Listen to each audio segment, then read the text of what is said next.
My name is Amy, and I work as a nurse on the night shift at a hospital in Portland, Oregon. I've been in this profession for 7 years, and while night shifts can be exhausting, I prefer them for several reasons. Fewer administrators hovering, less family traffic, and a generally quieter atmosphere that allows me to focus on patient care. I live alone in a small apartment about 32.5 kilometers from the hospital in a residential complex built in the 90s. It's a quiet place, with neighbors who are mostly young professionals like me, people who work during the day and keep regular hours. My night shift schedule means I sleep during the day when most people are at work, which works well for maintaining the peace and quiet I need to rest after 12-hour shifts. What I'm about to tell you began about 8 months ago during a particularly quiet night at the hospital. It was one of those rare nights when all our patients were stable, we had no new admissions, and I could take a real break around 3 in the morning. As usual during my breaks, I checked my social media. I have accounts on Instagram, Facebook, and Twitter, mainly to stay connected with college friends and to follow some nursing-related accounts that post helpful professional tips. I'm not particularly active on social media. I occasionally post photos of food, my cat, or landscapes when I go hiking on weekends. That night, while scrolling through Instagram, I noticed I had received several direct messages from an account I'd never seen before. The username was something like night_watcher_2023, and it had no profile picture, just the generic gray avatar Instagram assigns to new accounts. The messages were odd, but not immediately alarming. Hello, Amy. I hope you're having a good night at work. You look tired in your last photo. Are you getting enough sleep? I like it when you wear your hair down instead of up. It looks better that way. Do you always work the night shift? It must be lonely. My first reaction was irritation rather than fear. Clearly, someone had found my profile and was trying to start a conversation in a weird way. I blocked the account immediately and didn't think much more of it. But over the next few days, more similar accounts started contacting me. Nightshift_observer, Portland_night_eyes, sleepless_watcher, all with the same pattern. No profile picture, usernames related to the night or watching, and messages that showed specific knowledge about my life that made me uncomfortable. The messages varied, but all had a similar tone.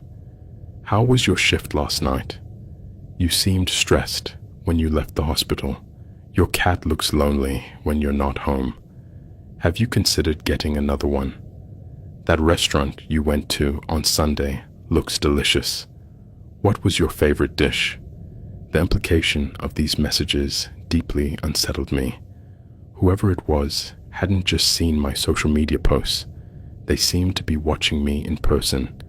The reference to seeing me leave the hospital, the comment about my cat being alone at home, the specific mention of a restaurant I'd visited, these suggested physical surveillance, not just digital.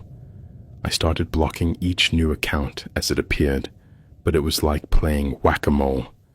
As soon as I blocked one account, another would pop up with a slightly different name, but the same behavior. I also began to notice that whoever it was had been meticulously combing through my social media history. They mentioned photos I'd posted months ago, comments I'd made on friends' posts, even likes I'd given to specific posts. I saw you liked that post about hiking at Mount Hood. Are you planning to go soon? Your comment on your friend Sarah's graduation photo was so sweet.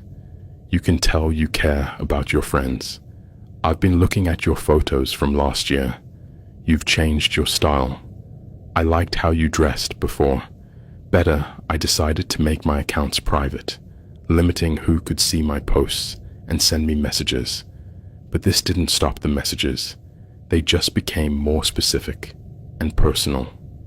I see you made your account private. Is that because of me? You have nothing to worry about.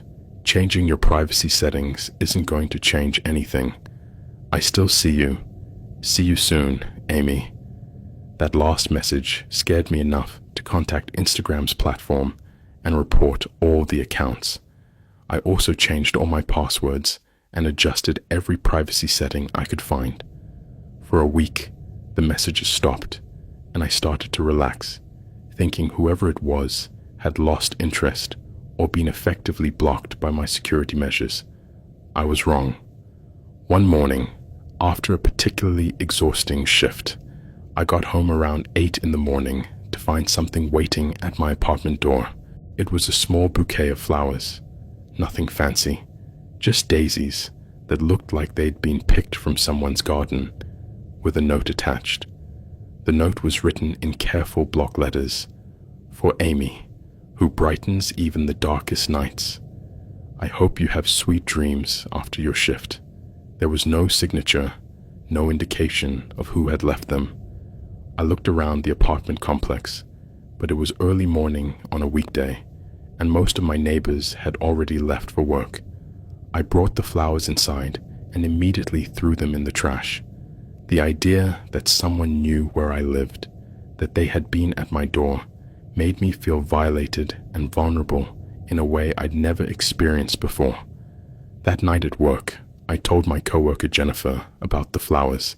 Jennifer had been a nurse for 15 years and had seen it all. "Honey," she said, "you need to call the police. This has gone from weird to potentially dangerous, but what are they going to do? It's not illegal to leave flowers at someone's door. Maybe not, but combined with the online messages, it's a pattern of harassment. At the very least, you'll have an official record if things escalate."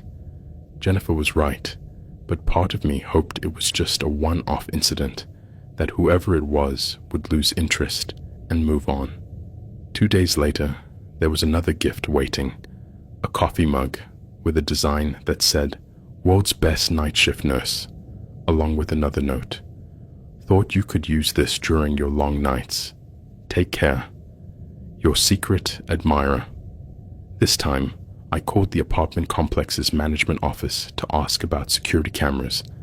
They told me they had cameras at the main entrances of the complex, but not in the individual hallways where the apartment doors were located. "Have there been any other reports of suspicious activity?" I asked. "Not recently," the manager said, "but I'll make a note in your file. If you see anything specific, or if this continues, you should definitely contact the police." That night, I decided to talk to some of my neighbors. Most hadn't noticed anything unusual, but Mrs. Chen, who lived next door, mentioned she'd seen someone lingering in the hallways early in the mornings several times over the past few weeks. "I thought it was someone doing early morning exercise," she said. "But now that you mention it, they did seem to be paying a lot of attention to the apartment doors." "Can you describe the person?" "It was a man, I think. Average height, wearing a cap and dark clothing. I'm sorry, I didn't pay much attention." The next day, I installed a small security camera in my door's peephole. It was a cheap camera I'd bought online, but it would let me see if anyone approached my apartment when I wasn't home. For the next few days, no more gifts appeared, and I started to feel like maybe the security measures had worked. But then my phone started ringing. The calls came at different times of the day, always when I was sleeping after a night shift. When I answered, no one spoke, but I could hear breathing on the other end of the line. The calls lasted between 30 seconds and 2 minutes before the person hung up. I changed my phone number, but the call started again within a few days. "How did they get my new number so quickly?" I asked Jennifer. "There are ways," she said.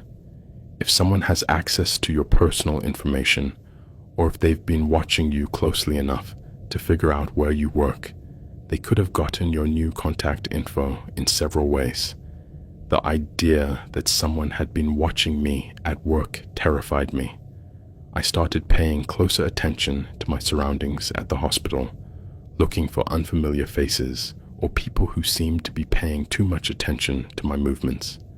One night, as I walked to my car in the hospital parking lot around 7:30 in the morning, I noticed a blue sedan I'd seen there several times before.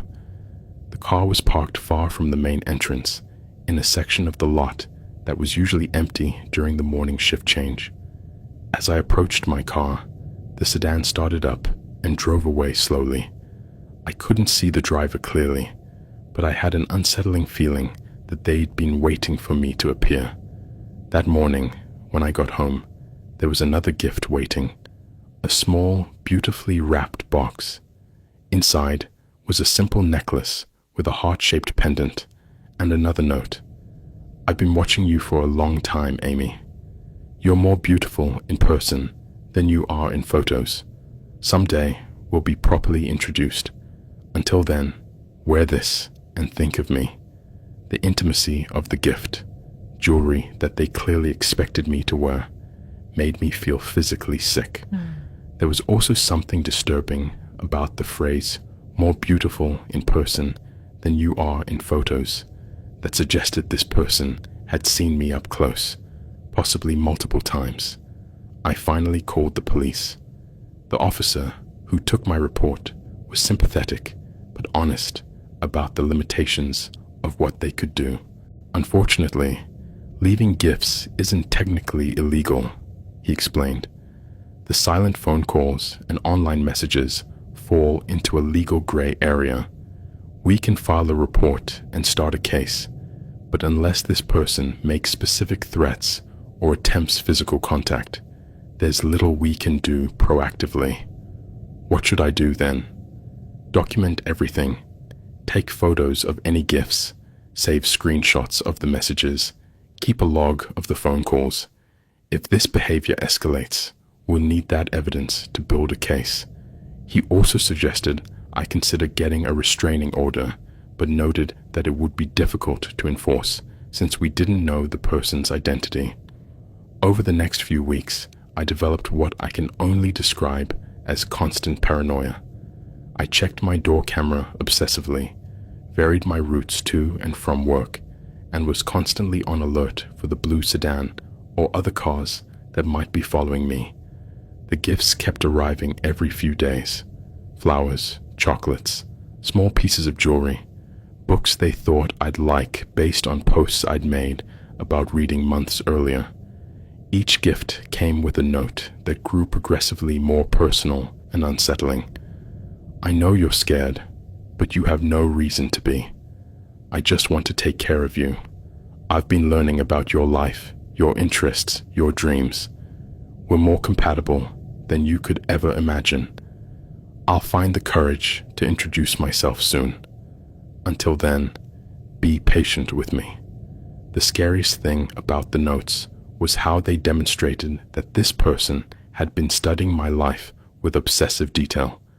They mentioned books I'd read in college, places I'd lived years ago, even specific details about my parents I'd mentioned in old social media posts.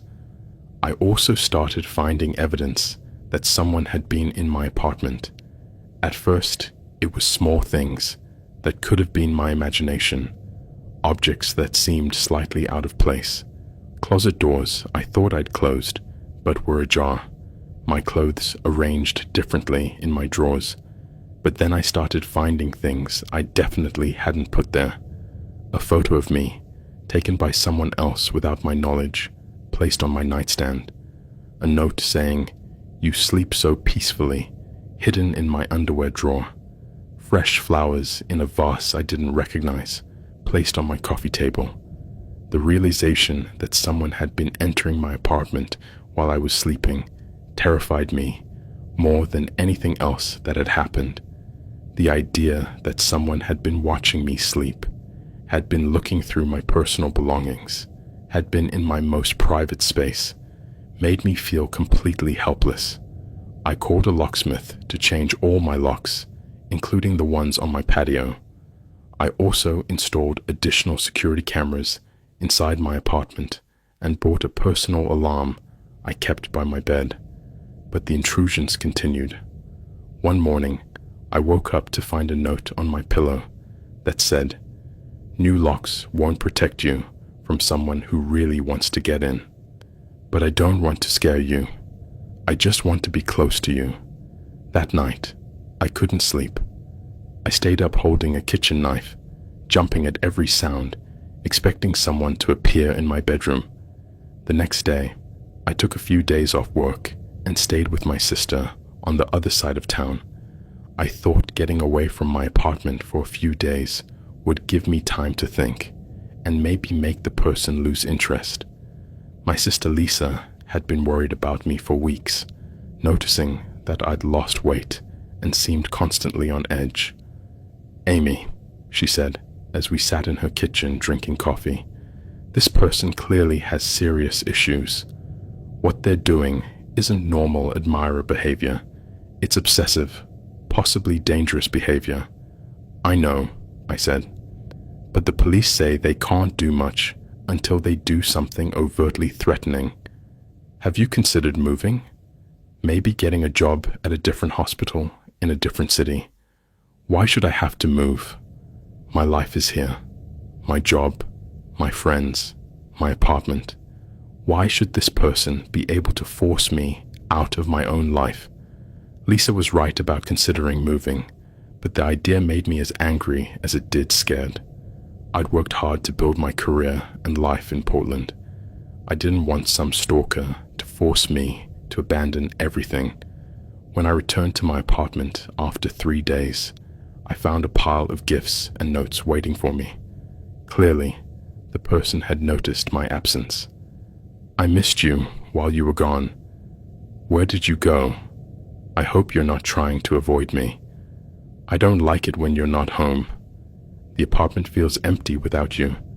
I left some extra gifts to make up for the lost time. I hope you like them." One of the extra gifts was particularly disturbing. A photo of me leaving my sister's apartment, clearly taken without my knowledge. Whoever it was hadn't just noticed I'd been gone. They'd followed me and figured out where I was staying. That night, I went back to work with a sense of hopelessness. No matter what security measures I took, this person found ways to get around them. No matter where I went, they seemed to be one step ahead. During my shift, I told Jennifer about the photo. "Amy," she said, "you need to get professional help with this. You can't handle this alone." "What kind of professional help?" "A private investigator maybe, or a security consultant, someone who understands this kind of stalking and can help you develop a comprehensive safety plan." She also suggested I consider switching to day shifts, at least temporarily. If this person is focused on your night shift schedule, switching to days might disrupt their patterns. It was a good idea, but it would mean a major lifestyle change. Day shifts meant more hospital politics, more chaos, and frankly, less pay. But if it would make me safer, it was worth considering. That night, as I drove home from work, I noticed the blue sedan following me again. This time, I decided not to go straight home. Instead, I drove to a local police station. The sedan followed me until about 2 blocks from the police station, then turned off onto a side street.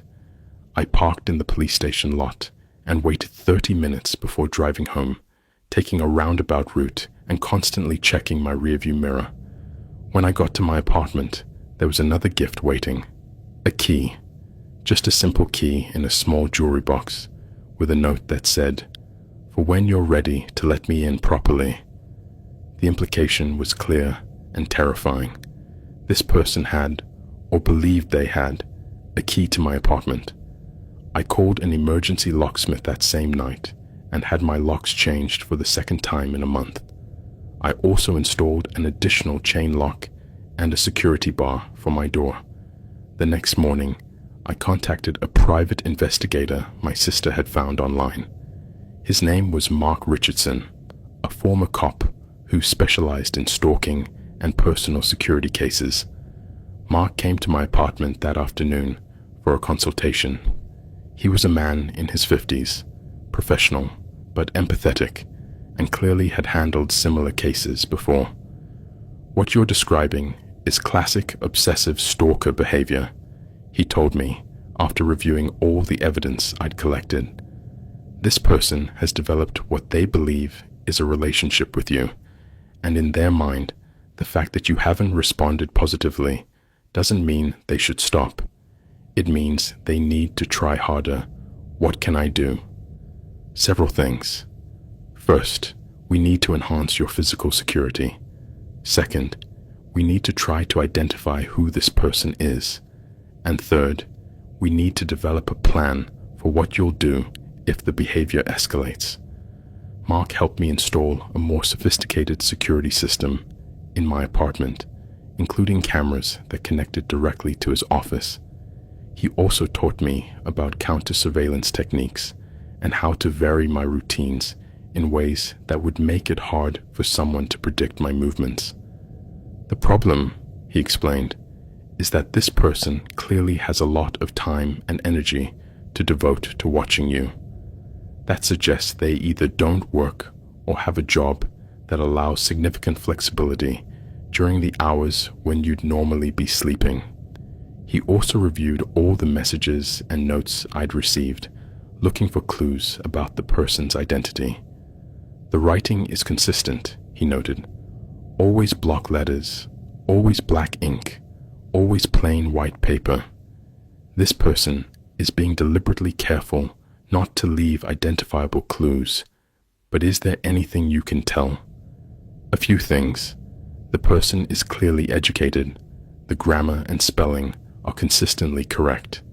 The detailed knowledge of your social media history suggests they spend significant time online, and the fact that they've been able to track your routine so closely suggests they either live nearby or have flexible time to watch you." Over the next few weeks, Mark set up discrete surveillance cameras at various locations around my apartment complex and in the hospital parking lot. He also started monitoring my social media accounts to try to identify who might be obsessively viewing my content. Meanwhile, the gifts and notes continued. If anything, they became more frequent and more personal. "I know you brought someone in to help you. You can't hide from me, Amy. The cameras aren't going to protect you. I know all the ways into your apartment. I'm starting to feel like you don't appreciate everything I do for you. That hurts me." That last note alarmed me, particularly because it suggested the stalker was getting frustrated with my lack of response. Mark had warned that frustration often led to escalation in cases like this. "We need to be prepared for the possibility that this person will attempt more direct contact," he told me. "If they feel their current methods aren't working, they might try to confront you in person." To prepare for that possibility, Mark enrolled me in a self-defense course and helped me develop specific safety plans for different scenarios. We also started varying my routines more dramatically. Instead of going straight home after work, I sometimes stayed at my sister's house, sometimes at a hotel, and occasionally at a safe room Mark maintained specifically for clients in high-risk situations. But no matter where I stayed, the gifts appeared at my apartment. It was as if the person had unlimited access to my personal space. 2 months after hiring Mark, we finally had a breakthrough. One of Mark's cameras captured someone approaching my apartment at 4:30 in the morning on a Tuesday. The person was wearing dark clothing and a cap, but the camera managed to capture a partial image of their face. "It's a man," Mark told me when we reviewed the footage. "Average height, probably between 25 and 35 years old. The image isn't clear enough for a positive identification, but it's a start." We also noticed that the person appeared to have a key to my apartment. They opened my door without any difficulty, despite all the additional locks I'd installed. "How is that possible?" I asked. "I've changed the locks twice." "There are several possibilities," Mark said. They could have copied your keys before you changed the locks. They could have contacts at the locksmith company, or they could be skilled at picking locks, or they could be someone who has legal access to my apartment. Mark nodded. That's definitely a possibility. Someone in maintenance, management, or even a neighbor who has an emergency key. We started investigating everyone who could potentially have access to my apartment. The list included maintenance staff, complex managers, and trusted neighbors who had emergency keys. We also looked into hospital employees who might have had access to my personal information, including my address and work schedule. It was during this investigation that Mark made a disturbing discovery. "Amy," he told me during one of our weekly meetings, "I've been reviewing the hospital's security camera footage, and there's something I want to show you." He showed me footage from the hospital parking lot cameras during several different shifts. In many of the clips, there was a blue sedan parked in the same spot where I'd noticed it before. "But here's the interesting thing," Mark continued. "I've been tracking this car for several weeks, and it shows up not just when you're working, but also when you're not. Sometimes it's there during shifts when I know you're at home sleeping." What does that mean? It means whoever it is isn't just following you. They're also following others, or they have some other reason to be at the hospital regularly. This revelation opened a new line of investigation. Mark started looking into whether other hospital employees were experiencing similar harassment, and also began investigating regular patients or visitors who might have developed obsessions with staff. Meanwhile, the notes became more urgent and demanding. "Amy, I'm losing patience. You've been ignoring me for months. It's time for us to meet properly. I know you brought in outside help. That upsets me. Our relationship is private. I'm going to have to take more direct measures soon. I'd prefer it if you cooperated willingly. That last note scared me enough to seriously consider my sister's suggestion of temporarily moving out of state. But before I could make that decision, things came to a head. One night, while working at the hospital, I received a call on my personal phone around 2 a.m. "Hello, Amy," said a male voice I didn't recognize. "It's time we talked." "Who is this?" I asked, though I already knew the answer. "You know who I am. I've been trying to connect with you for months. You've been ignoring me, but that's going to change tonight. I don't want to talk to you. Stop contacting me. Amy, don't hang up. I just want to explain how much you mean to me, how much time I've spent learning about you, caring for you. What you're doing is called stalking. It's illegal. It's not stalking. It's love. And when you understand how much I love you, you'll feel the same way. I'm never going to feel the same way. You need to get help. Amy, I'm coming to see you tonight. We can talk in person and sort this out like adults. If you come near me, I'll call the police. The police can't protect you from someone who truly loves you. See you soon." He hung up before I could respond. I immediately called Mark, who told me to contact hospital security and stay in public areas of the hospital until he could get there. I also called the police to report the phone threat. This time, because it was a direct threat of physical contact, they were able to take more definitive action. "We're going to increase patrols around the hospital and your apartment complex tonight," the officer told me. "And based on this phone call, we have enough for an arrest warrant for harassment if we can identify the subject." For the rest of my shift, a hospital security officer stayed on my unit. Mark arrived around 5 a.m. and escorted me to my car when I finished my shift. "You're not going home tonight," he told me. "You have a reservation at a hotel under a false name. You're going to stay there until we sort this out." But when we got to my apartment to pick up some things, we found evidence that the stalker had been there during my shift. My door was open. Inside, There were flowers everywhere, hundreds of flowers covering every surface of my living room. On my coffee table was a long handwritten letter. Mark made me wait outside while the police cleared the apartment to ensure no one was still inside. The letter was the longest and most disturbing communication I'd received. Dear Amy, I've been trying to be patient, to give you time to realize how perfect we are for each other, but your resistance is starting to hurt my feelings. For the past 8 months, I've dedicated my life to learning about you, to caring for you, to making sure you're safe and happy. I know your schedule better than you do. I know when you're sad, when you're tired, when you need someone to care for you. I've been in your apartment 47 times. I sit on your couch when you're not home and think about the conversations we'll have when we're finally together. I sleep in your bed occasionally when I know you'll be working all night. It feels like being close to you. I've taken photos of you sleeping. You're beautiful even when you dream.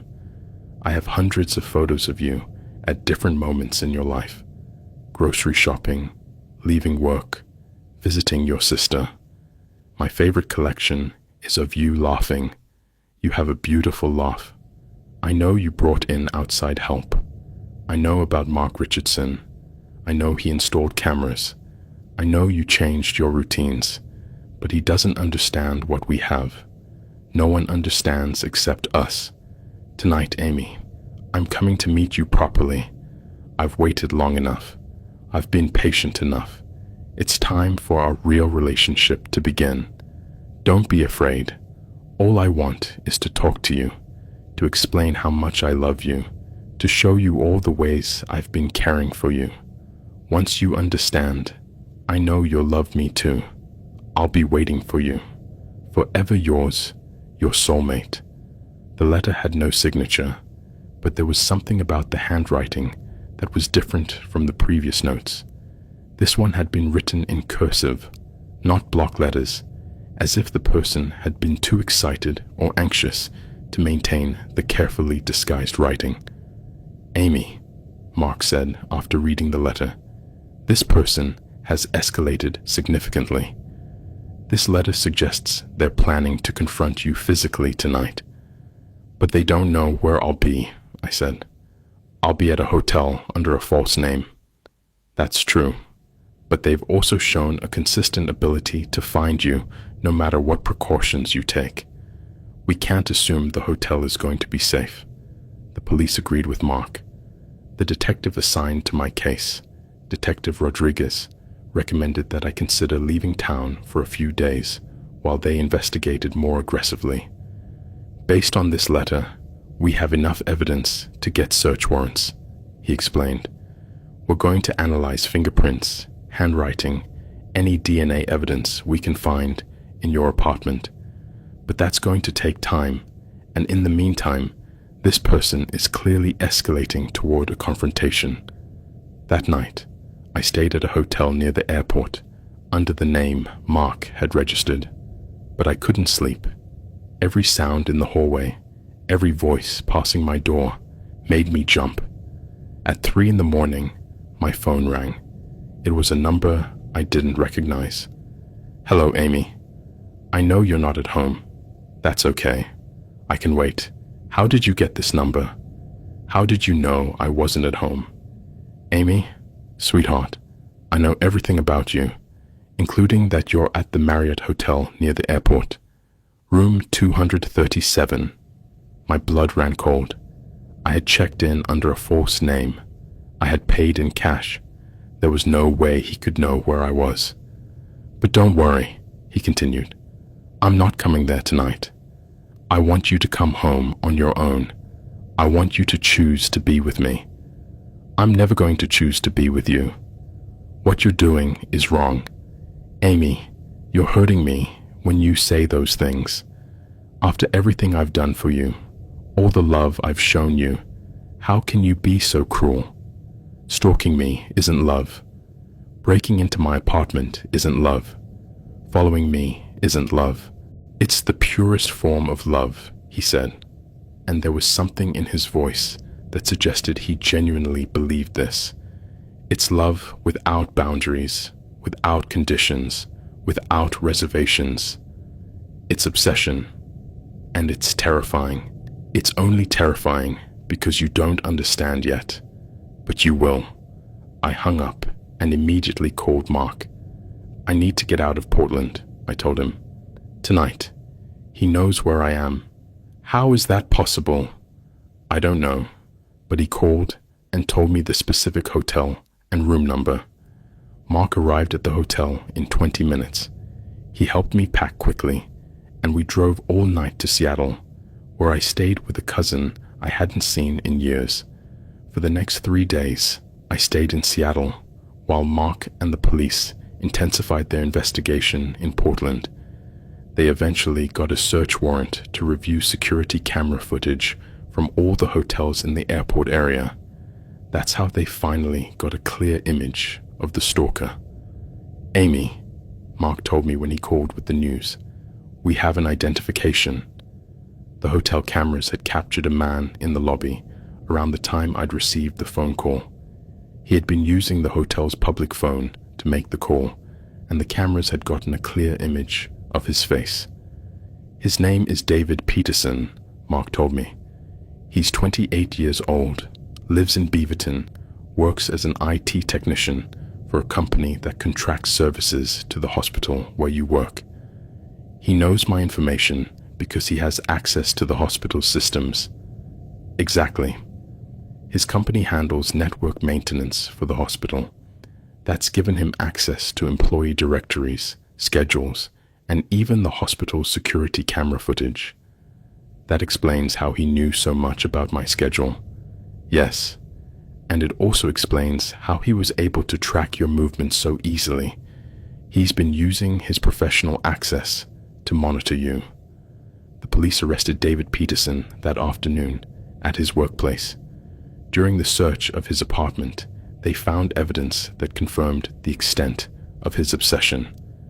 Amy, Detective Rodriguez told me when he called with an update, what we found in his apartment is extensive. He had an entire room dedicated to you. Hundreds of photos, copies of all your medical records, transcripts of phone conversations he'd been recording, even samples of your clothing he'd taken from your apartment. How had he been recording my phone conversations? He had installed monitoring software on the hospital systems that allowed him to intercept calls made from your unit. He'd also been monitoring your work email. The evidence found in David's apartment included more than 500 photographs of me taken without my knowledge over a period of 8 months, printed copies of all my employment records, including emergency contact information and medical history, a detailed timeline of my daily activities for the past 8 months, copies of keys to my apartment. He had made copies while working on the apartment complex's security systems, audio recordings of conversations I'd had at work, a 200-page diary documenting his feelings for me and plans for our future relationship. The most disturbing thing, Detective Rodriguez told me, is that he had started planning what he called our future together. He had researched houses in remote states where he thought we could start over together. He had also been saving money for what he described as our moving expenses. David Peterson was charged with aggravated stalking, unlawful entry, illegal interception of communications, and violation of privacy. He pleaded not guilty and is currently awaiting trial. His lawyer argued that he suffers from delusional disorder and genuinely believed we had a relationship. The psychiatrists who evaluated him confirmed he has a serious mental health condition, but also determined he is competent to stand trial. It's been 4 months since his arrest, and while he's in jail awaiting trial, the gifts and letters haven't stopped. The letters now come through the postal system from the county jail. They're censored by prison staff, but they still get through. The letters have shifted in tone. They're now mostly pleas for me to visit him in jail or write back to him. Dear Amy, I know you're probably confused about why all this happened.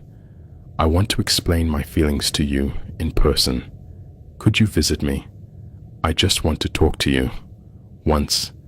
Amy, the doctors here say what I feel for you isn't healthy, but they don't understand the special connection we have. Can you write a letter to them saying what we had was real? I've been thinking about you every day since I was arrested. I hope you're not mad at me. Everything I did was because I love you. The gifts arrive in more creative ways now. Sometimes someone delivers flowers to my door with a note that says, "From a friend." Sometimes I find small items left in my car. Detective Rodriguez believes David has friends or family members acting on his behalf. Unfortunately, he explained, unless we can prove he's coordinating these gifts from jail, it's hard to charge others for simply delivering flowers. I've also discovered that David has apparently been talking about me to other inmates because I've started receiving letters from men in prison I've never met saying David told them about me and they'd like to get to know me when they're released. My life has changed permanently as a result of this experience. I had to change my phone number 3 times. I moved to a different apartment in a different part of the city. I switched my hospital shift from night to day, which meant a pay cut, but was worth it for the added safety. I've also developed severe anxiety and post-traumatic stress disorder as a result of the prolonged stalking. I'm in therapy, which helps, but the recovery process is slow. One thing many people don't understand about stalking, my therapist explained, is that the trauma isn't just from the fear of what might happen. It's also from the loss of control over your own life, the feeling of being constantly watched, and the violation of your most basic privacy. That perfectly sums up how I feel. For 8 months, every aspect of my private life was monitored, analyzed, and documented by someone who had built an elaborate romantic fantasy around me without my knowledge or consent. The hardest part of recovery has been learning to trust my own sense of safety again. For months after David's arrest, I jumped at every sound, obsessively checked my locks, and was unable to fully relax, even in my new home. I've also had to learn to navigate dating and relationships again. It's hard to explain to someone new that there's a man in prison who believes we're in a relationship and who might try to contact me again when he's released. Mark, my private investigator, has become an ongoing resource for me. He helps me monitor any new activity, advises me on security measures, and will be the one to alert me when David is released from prison. The most important thing you need to understand, Mark told me recently, is that David's release doesn't mean the stalking is going to resume at the same level. He now has a criminal record, he's under supervision, and the authorities are aware of his behavior. But you also need to be prepared for the possibility that he might try to contact you again. The trial is scheduled to start in 2 months. I'll have to testify, which means seeing David in person for the first time since this all began. My lawyer has been preparing me for this experience, but I'm nervous about how it's going to affect my recovery progress. The most important thing to remember, my lawyer told me, is that you have control in that courtroom. You can ask the judge to set up a screen so you don't have to look directly at David while you testify. You can take breaks when you need them, and I'll be there to support you through the whole process. Part of me wants David to get the mental health help he clearly needs, but another part of me is angry that my life has been so completely disrupted by his obsession, and I want him to face serious consequences for his actions. Both feelings are completely valid, my therapist assured me. You can want someone to get help and also want them to be held accountable for the harm they caused. Those aren't contradictory feelings. What worries me most about the future is the uncertainty. I don't know what's going to happen at the trial. I don't know what David's life will be like when he's released. I don't know if he's going to continue his obsession or if treatment and legal consequences will make him stop. The uncertainty is one of the hardest parts of being a stalking victim, Detective Rodriguez explained. But what we do know is that we now have an extensive legal record of his behavior. Multiple agencies are aware of the situation, and you have a strong support system. If anything happens in the future, it's not going to be ignored or minimized like it sometimes is when victims first report stalking. I've also learned a lot about the resources available to stalking victims.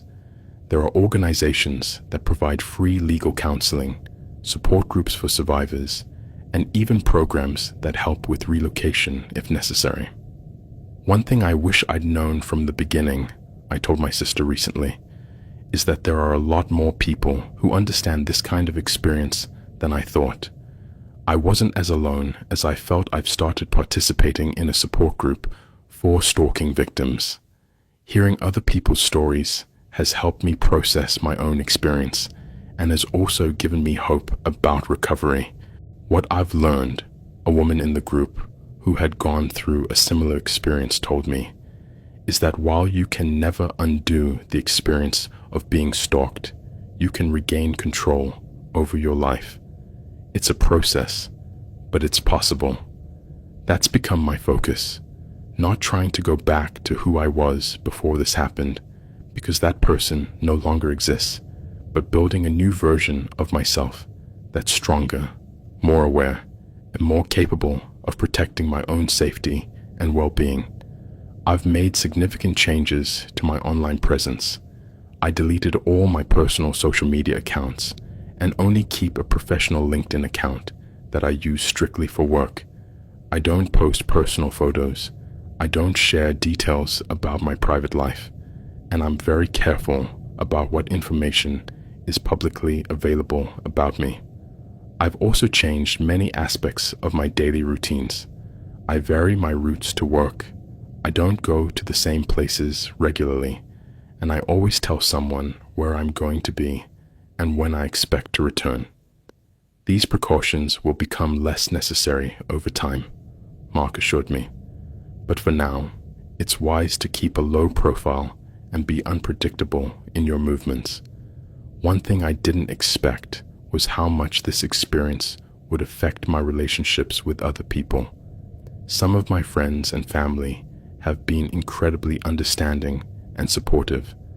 Others seem to not grasp the seriousness of what happened or feel uncomfortable talking about it.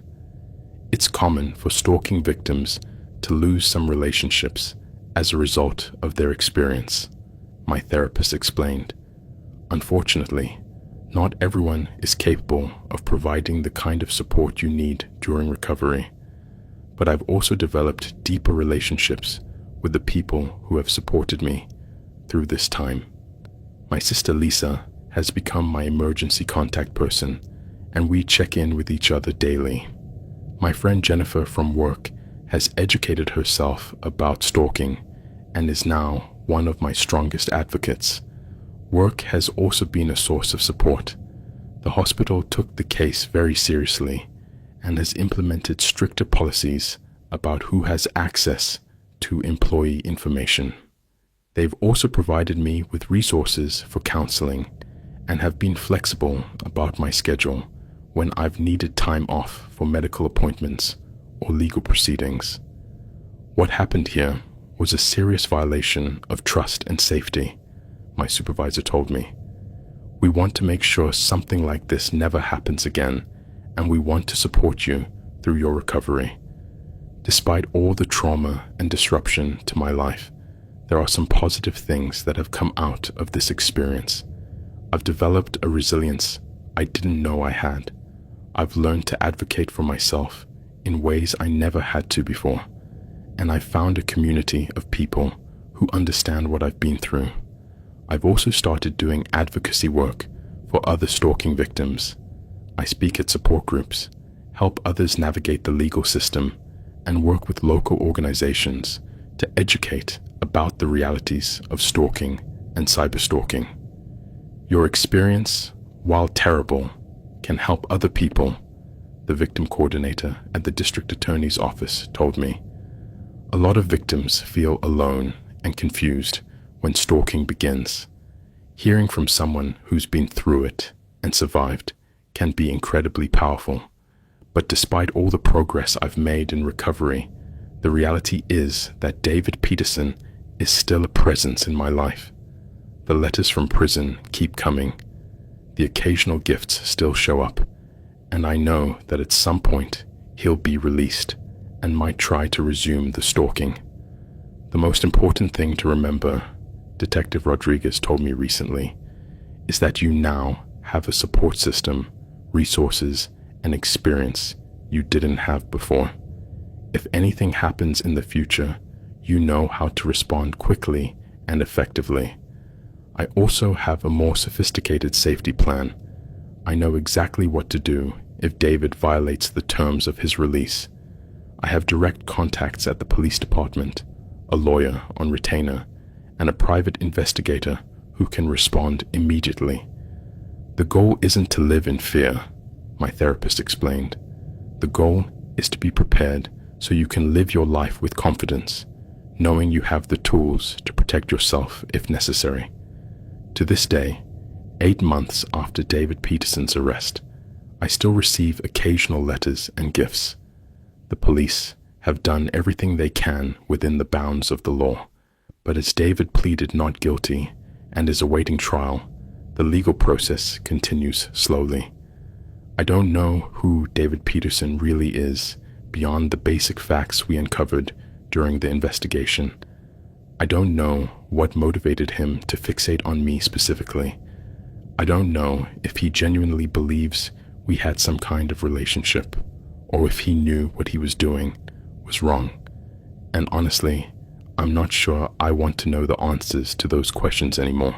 Sometimes, a woman in my support group told me, the search for answers can become another form of obsession. At some point, you have to accept that some questions will never be answered and focus on your own healing instead of trying to understand the mind of the person who hurt you. That's become my philosophy. While David Peterson languishes in county jail, writing letters I'll never read and planning a future that will never happen, I'm building a new life that's more cautious but also stronger than the one I had before. I'll never fully know who my stalker was or what motivated him, but I know who I am, and I know I've survived something I thought would destroy me, and that's enough.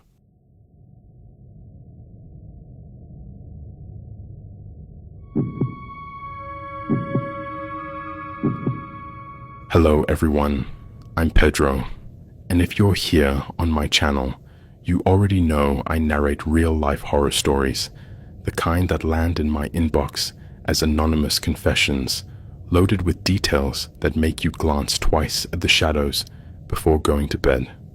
But this isn't one of those sent to me via DM or email. This one is mine, a memory that burns inside me like a red-hot iron, an echo that wakes me up at night with my heart pounding as if it wants to break through my chest and escape. I now live in a small apartment in Austin, Texas, where the sun scorches the skin and the air smells of smoky barbecue from the neighbors. My days are routine. I work as a barista at a downtown cafe, serving oat milk lattes to hipsters who ask for designs in the foam, and I spend my nights alone, with a beer in hand and the TV on to drown out the silence that reminds me of what I did. I'm 32 years old, but 7 years ago, when I was 25, my life was different. I lived in a loft in Chicago, working as a waiter at a downtown Italian restaurant, where the smell of garlic and fresh tomatoes clung to my clothes like cheap cologne. I was a normal guy, or so I thought, single, after a breakup that left me in pieces, with friends who dragged me to bars where loud music drowned out my thoughts. I wasn't looking for trouble, just someone to talk to, laugh with, maybe something more. I joined Tinder out of curiosity, thinking I'd meet a girl who'd pull me out of my rut, but what I found was something I never wanted, an obsession that consumed me, a dark path of stalking that led me to follow her, send her gifts, letters, all without realizing I was turning into a monster. Sit down, because this isn't just a story. It's a haunting memory that makes me question whether I'll ever be able to look in the mirror without seeing the man I was. It all started one autumn afternoon when the Chicago wind whipped dry leaves through the streets like forgotten confetti. I was in my loft, an open space with brick walls and a view of Lake Michigan that looked like a blurry postcard through my fogged-up window. I'd broken up with my girlfriend of 2 years, Laura, a few months earlier. She said I was too distant, that I didn't put in enough effort, and she was right. But at the time, it hit me like a punch to the gut. I spent my nights alone, scrolling through Netflix without watching anything, the smell of cold delivery pizza in the air, because cooking for one felt pathetic.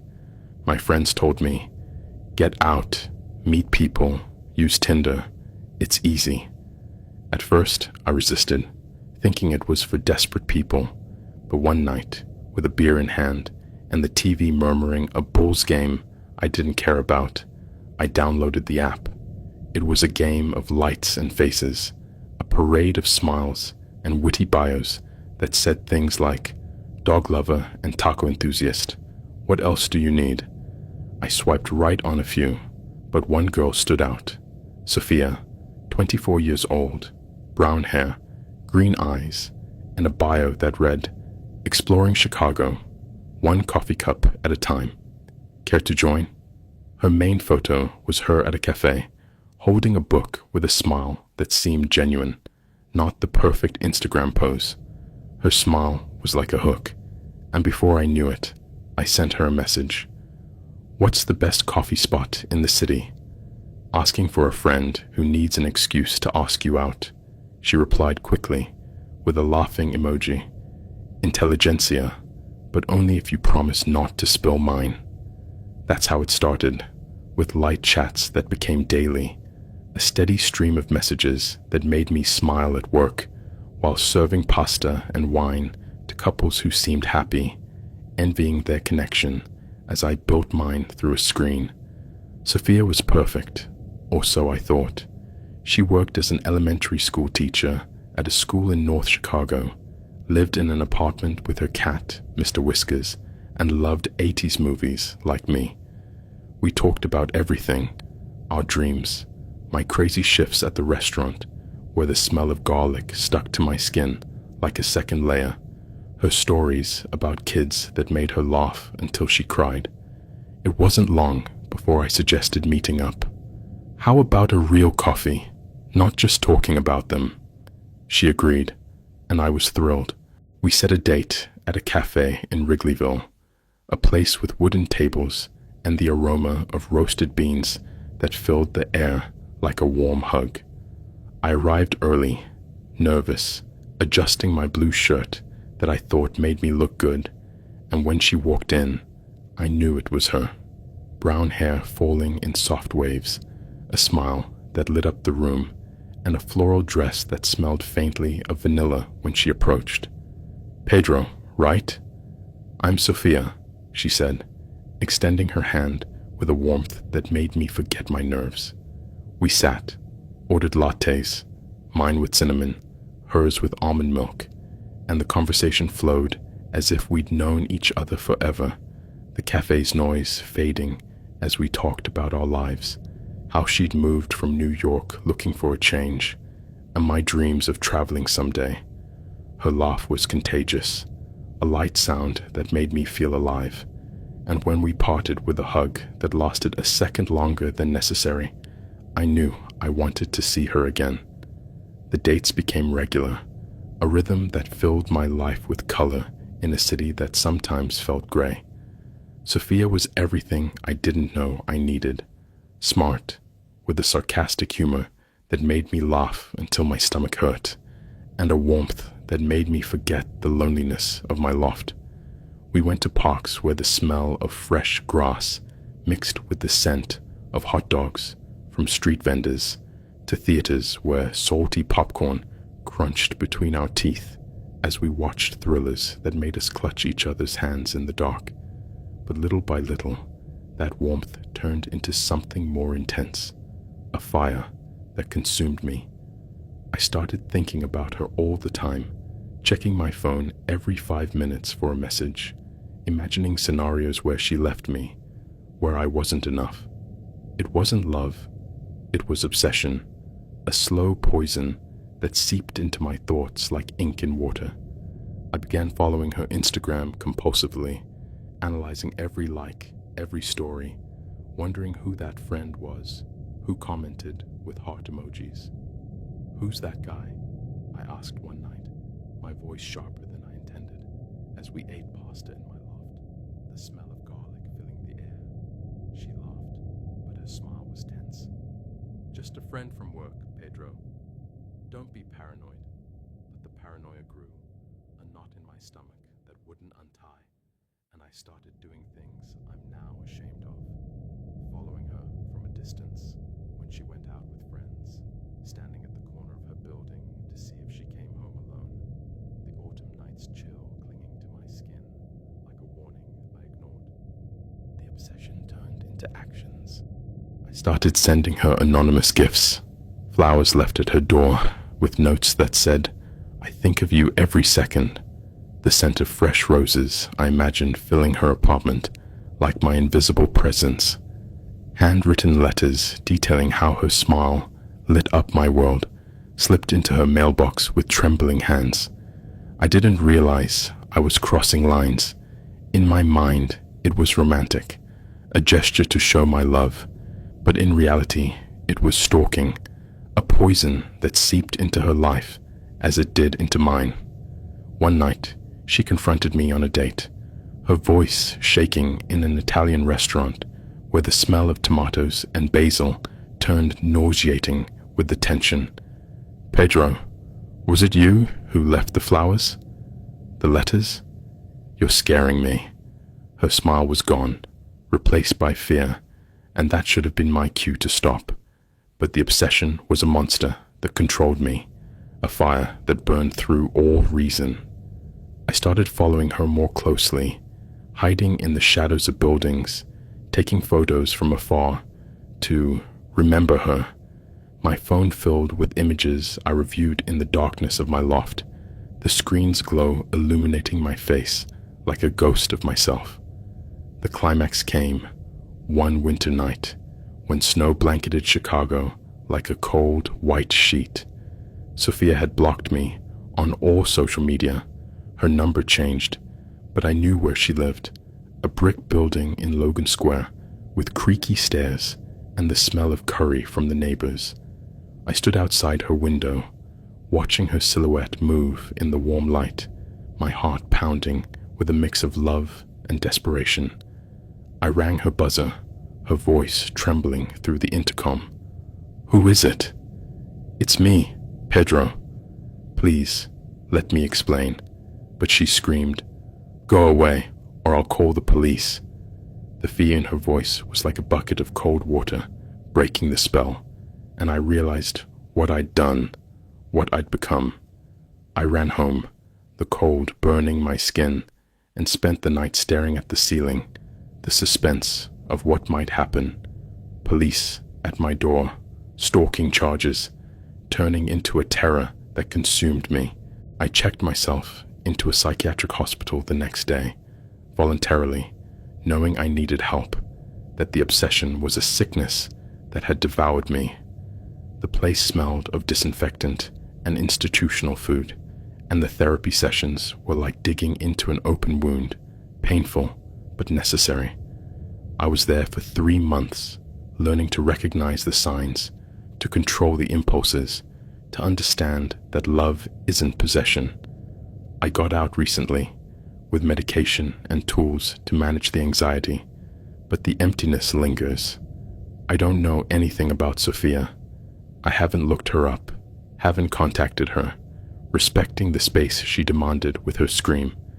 I just wish I could apologize, tell her I'm sorry, that I never meant to be the monster I was, but I know that wouldn't erase the harm, and the fear of reliving it keeps me away. This story is my confession, a haunting memory I share to warn. Obsession isn't love.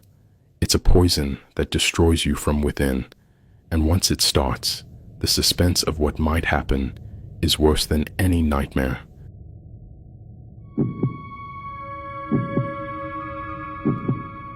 My name is Veronica, and I am 32 years old. Until a year ago, I lived a fairly normal life in Charleston, South Carolina. I worked as a digital marketing manager for a medium-sized company specializing in coastal tourism, had a charming apartment in the historic district, and enjoyed a predictable routine that included morning yoga, work, and occasional outings with friends. Charleston always felt like the perfect place for a single professional woman. The city had enough history and culture to keep me engaged, but it was small enough to feel safe and familiar. I knew my neighbors, had favorite breakfast spots, and had built a solid social network of co-workers and friends I met through yoga classes and community events. I lived in a 2-bedroom apartment on the second floor of a converted Victorian house on Broad Street. It was exactly the kind of place I dreamed of when I moved south after college. High ceilings, original moldings, polished hardwood floors, and large windows overlooking a tree-lined street filled with historic homes. My daily routine was comforting in its consistency. I woke up at 6:30, did yoga for 30 minutes in my living room, made coffee and a light breakfast, then walked 8 blocks to my office on King Street. I worked until 5:30 or 6, depending on ongoing projects, then walked home, stopping at the market if I needed groceries, and spent my evenings reading, watching Netflix, or occasionally going out with friends. Weekends were dedicated to exploring Charleston and its surroundings. I went to farmers markets, visited historic plantations, hiked in nearby state parks, or simply spent time at the beaches on Folly Island or Sullivan's Island. It was a fulfilling, balanced life that had taken me several years to build after moving from New York, where I'd been working at an advertising agency that completely drained me. What I'm about to tell you started so subtly that I didn't even notice it at first. It was last summer when I began to feel like someone was watching me. At first, it was nothing specific, just an occasional sense of being observed while walking down the street or sitting at my favorite cafe.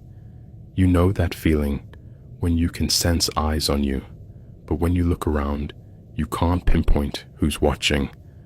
I initially chalked it up to living in a small city where you often run into the same people regularly. Charleston is the kind of place where you might see the same person at the grocery store on Monday, at your coffee shop on Wednesday, and walking down your street on Friday, simply because everyone frequents the same spots in a relatively small geographic area. But gradually, the feeling became more persistent and specific. I started noticing a man who seemed to appear in the same places as me, with a frequency that went beyond coincidence. He was of average height, probably in his mid-30s, with dark brown hair that was always a bit disheveled, as if he'd been running his hands through it. He usually wore jeans and t-shirts or hoodies, nothing particularly distinctive, which made him easy to overlook in a crowd. The first time I specifically noticed him was at my yoga studio. I was leaving a Saturday morning class when I saw him standing across the street, seemingly waiting for the bus. But when I passed the bus stop on my way home, he was no longer there. and no bus had come by in that time.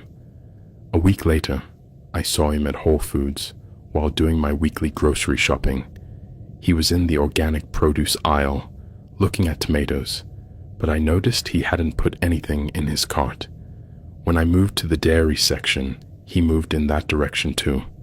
When I went to the checkout, he suddenly abandoned his empty cart and left the store. These incidents began piling up over the next few weeks.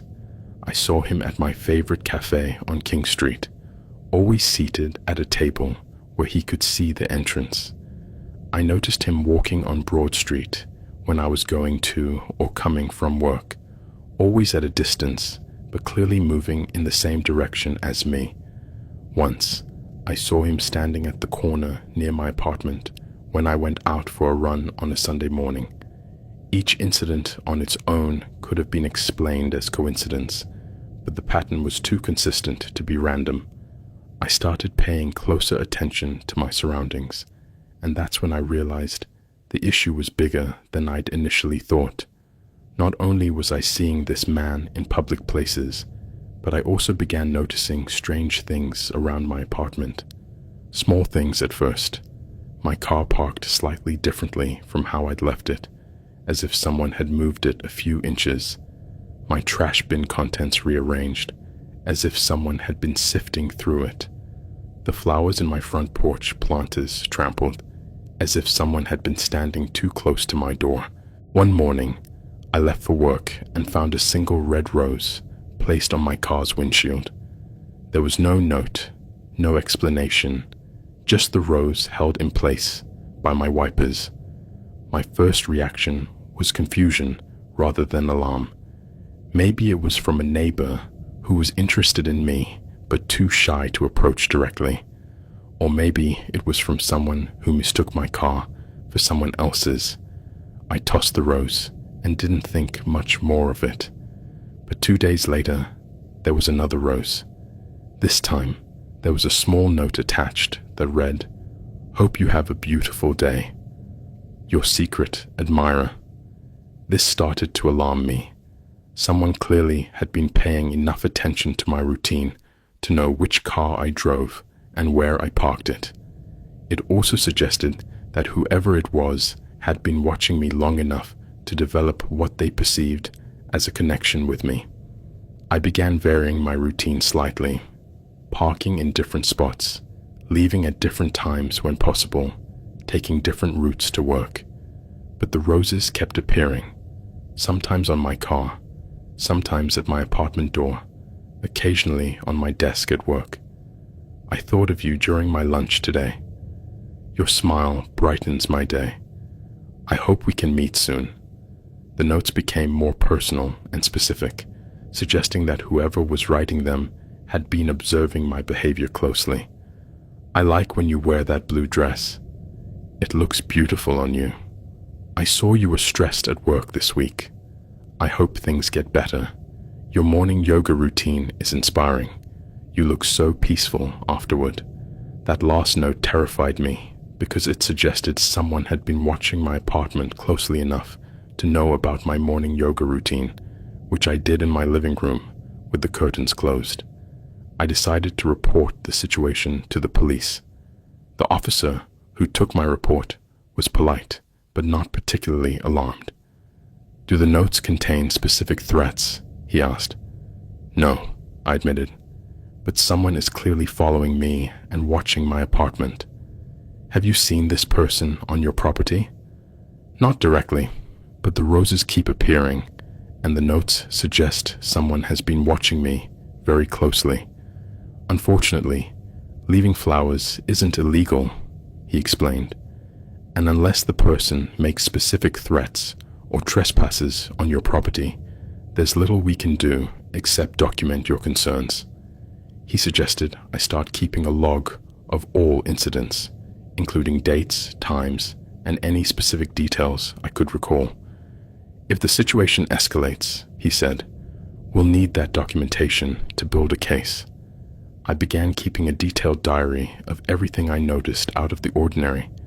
Dates when I saw the man in public places, specific descriptions of the notes I received, photos of the roses and where I found them. I also told my best friend Sarah what was happening. Sarah had been my roommate when I first moved to Charleston, and though she now had her own place, we were still very close. "Veronica, this is giving me chills," she said when I showed her some of the notes. "These aren't from someone who's just interested in you. They're from someone who's been studying you. But what can I do about it? The police say they can't do anything until he does something more overtly threatening. Maybe you should consider getting a security system for your apartment, and you should definitely start varying your routine more dramatically." Sarah was right. I installed a simple security camera pointing at my front door and another overlooking the area where I parked my car. I also began changing my routines more aggressively, leaving work at different times, using different routes home, parking in different spots each day. For about a week, the roses stopped, and I started to hope that whoever it was had lost interest. But then, things escalated significantly. One night, around 2 a.m, I woke up to the sound of someone trying the doorknob on my front door.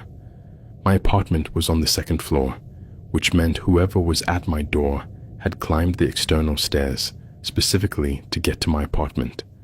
There was no way it was someone who'd gotten the wrong address. I stayed completely still in my bed, listening. The sound repeated. Definitely someone gently turning the doorknob, testing if the door was locked. I grabbed my phone and dialed 911, whispering my address and explaining that someone was trying to get into my apartment. "Can you see the person?" the dispatcher asked. "No, I'm in my bedroom, but I can hear someone at my door. Officers are on their way. Stay on the line with me." I waited in my bedroom for what felt like an eternity, listening. The sounds at my door continued for several minutes, the doorknob being tested, what sounded like someone gently pushing against the door, even what might have been someone trying to peer through the windows. When the police arrived, whoever had been at my door was gone. The officers checked the area around my apartment, but found no one. They examined my door for signs of damage or attempted forced entry, but there were none. "Is there anyone who might have a key to your apartment?" one of the officers asked. "Only my landlord and my sister in Atlanta, who has an emergency key." "Have you noticed any unusual behavior from neighbors or acquaintances recently?" I told them about the roses and the notes, and about seeing the same man in multiple locations. This time, because there had been an attempted entry, they took my concerns more seriously.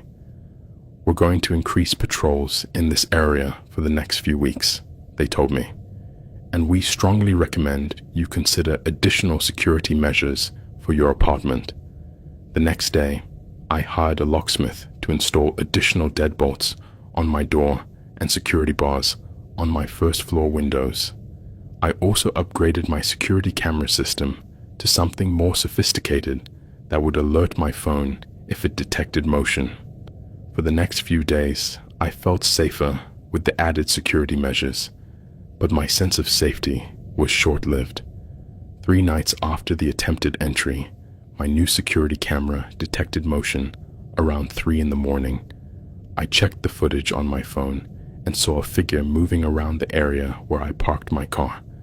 The image wasn't clear enough to definitively identify the person, but I could see someone inspecting my car, possibly trying to look through the windows or testing the doors. I called the police again, but by the time they arrived, the person was gone. This time, however, they found evidence that someone had been there. Footprints in the mud next to my car, and what looked like tool marks around the driver's side door lock. "It looks like someone was trying to get into your vehicle," the officer told me. "Is anything missing from the interior?" I checked my car thoroughly, but nothing was missing. However, there was evidence that someone had been rifling through my things. My glove compartment was open, my papers were disorganized, and there were fingerprints on my windows that definitely weren't mine. What were they looking for? I asked the officer. Hard to say. Maybe personal information. Maybe they just wanted to know more about your daily life. The idea that someone had been going through my personal belongings made me feel violated in a way I hadn't experienced before.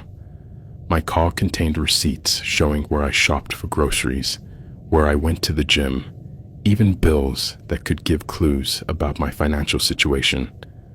I strongly recommend you consider changing your routine more dramatically, the officer told me. This person has clearly been studying your movements, and that information is giving them an advantage. That night, I didn't sleep at all. I stayed up in my living room, monitoring the security cameras on my phone, jumping at every sound. The next day, I asked my boss for a couple of days off to deal with what I described as a personal safety issue. My boss was understanding and suggested I consider working from home temporarily if that would make me feel safer. I also called Sarah and asked her to stay with me for a few days.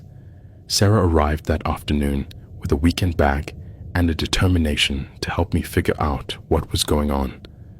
"Veronica," she said, as we reviewed all the notes I'd been keeping, "this is classic escalation.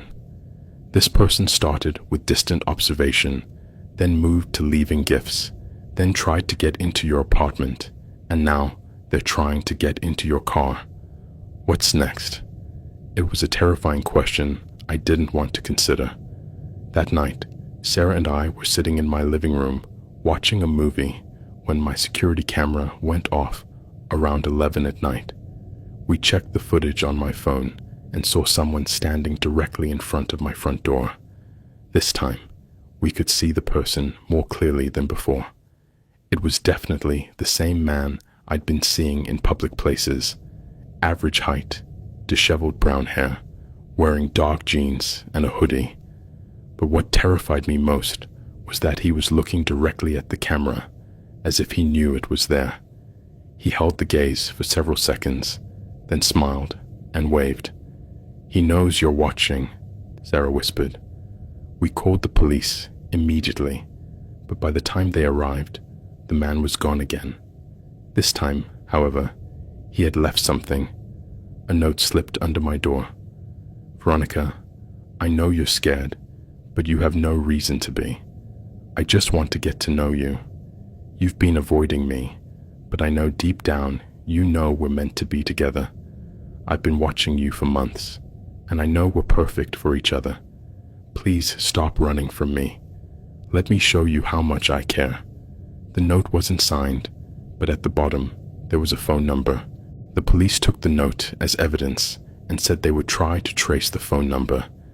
They also told me they finally had enough evidence to classify this as stalking, which meant they could open an official investigation. The note, combined with the attempted entries and the evidence of following, gives us enough to pursue a restraining order, the detective assigned to my case told me. But we need to identify this person first. For the next few days, I stayed with Sarah at her apartment across town while the police investigated. Sarah lived in a modern apartment complex with security at the entrance, which made me feel safer. But even there, I didn't feel completely safe. I'd spent so much time feeling watched that I had developed constant paranoia. Every car that passed, every person I saw more than once, every unexpected sound put me on edge. "Veronica," Sarah said one morning over breakfast, "you need to seriously consider moving, at least temporarily. This person knows where you live, where you work, what your routine is. Even if the police arrest him, he's going to know where to find you when he gets out. But why should I have to move? My life is here. My job, my friends, my apartment. I love. Your safety is more important than your convenience," she said gently. "And this is beyond convenience. This person is getting bolder, more aggressive. What if he decides he doesn't just want to meet you? What if he decides that if he can't have you willingly, he's going to take you by force? The idea terrified me, but I also knew Sarah was right. 3 days later, the police called with an update. "We traced the phone number," the detective told me. "It's registered to Marcus Webb, age 34, no criminal history. We have an address for him, and we're going to do a welfare check to see if we can talk to him." "A welfare check?" "A routine visit to assess the situation. If he admits to following you, or if we find evidence in his home linking him to the stalking, we can arrest him. And if he doesn't cooperate, then we'll apply for a search warrant based on the evidence we already have."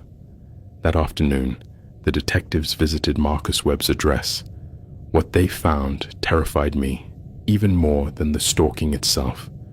"Miss Martinez," the detective told me when he called with an update, "you need to know that we found extensive evidence in Mr. Webb's apartment confirming that he's been following you for a significant period." "What kind of evidence?" "Photographs. Hundreds of photographs of you taken from a distance over the past several months. He also had a calendar where he'd been tracking your daily routine, maps with your apartment and workplace marked, and even receipts he'd taken from your trash. The idea that someone had been documenting my life so meticulously made me feel physically ill." "Did you arrest him?" "He wasn't home when we arrived, but we have an arrest warrant issued. We also found evidence suggesting he was planning more direct contact." "What kind of evidence?"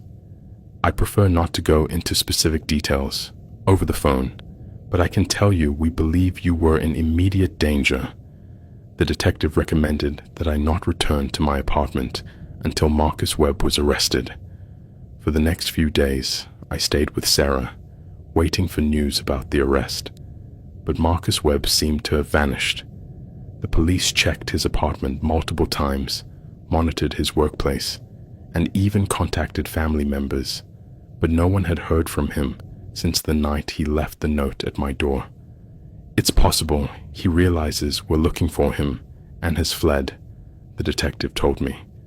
"But it's also possible he's hiding somewhere local, waiting for things to calm down." The uncertainty was almost worse than the active stalking. At least when I was receiving notes regularly, I had a rough idea of where Marcus was and what he was doing. Now, he could be anywhere, planning anything.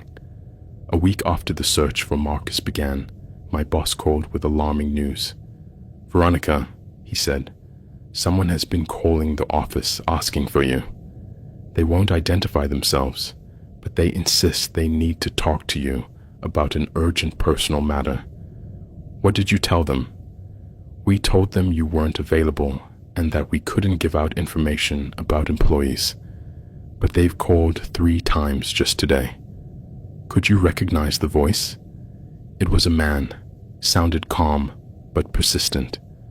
Kept asking when you'd be back at work." I reported the calls to the police, but there wasn't much they could do except contact my employer and ask them to report any further contact. That night, Sarah and I were at her apartment when she received a strange phone call. "Hello?" she answered.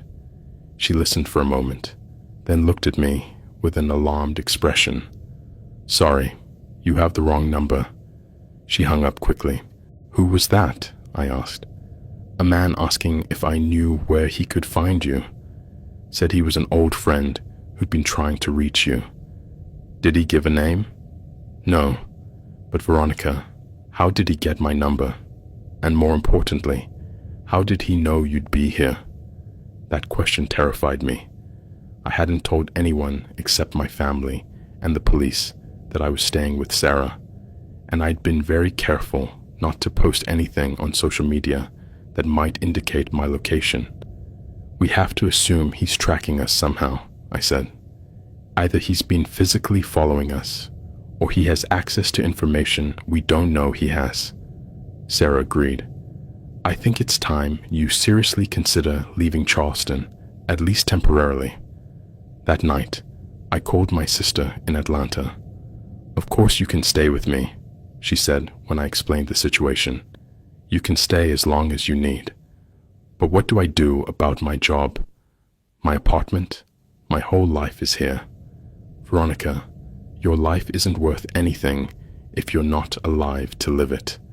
This person clearly has a serious obsession with you, and the police haven't been able to find him. Your safety has to be the #1 priority. I stayed up that night debating what to do. Leaving Charleston felt like letting Marcus Webb win, like I was allowing his obsession to drive me out of the life I'd built.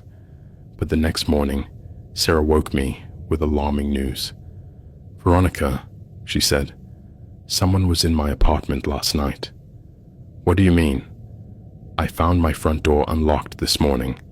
I'm positive I locked it last night, and there's evidence someone was here. My mail was moved. There are fingerprints on my windows that weren't there yesterday. That was enough for me. If Marcus had found Sarah's apartment and had been inside, neither of us was safe. I called my boss and explained that I'd need to take an indefinite leave of absence for personal safety reasons.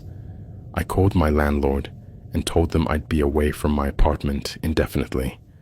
I packed only the essentials into 2 suitcases. Sarah drove me to the airport that afternoon. This isn't permanent, she said, as we waited for my flight.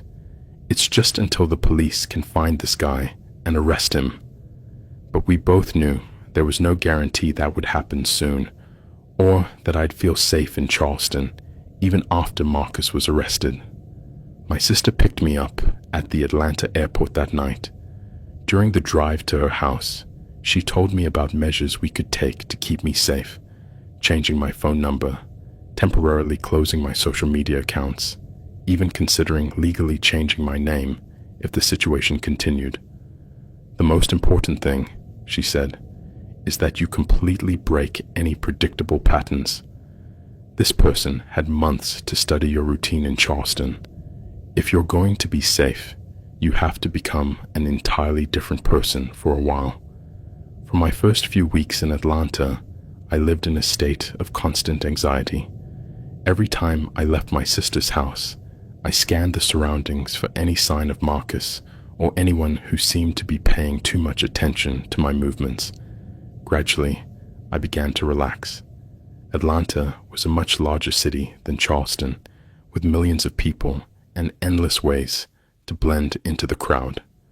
I was also living under the radar, with no regular job or predictable routines that someone could easily track.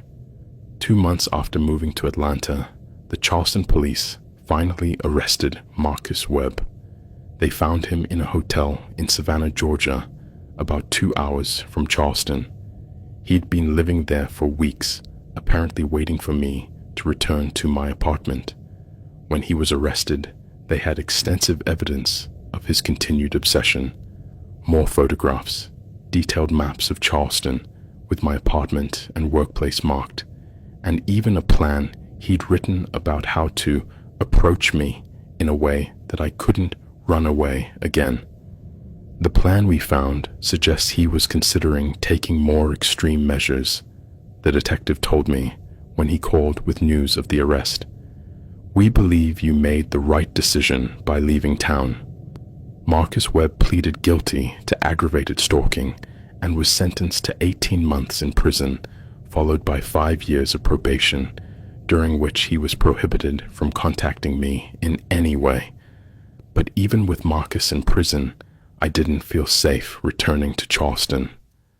The problem, I explained to my sister, is that he knows exactly where I lived, where I worked, what my routines were.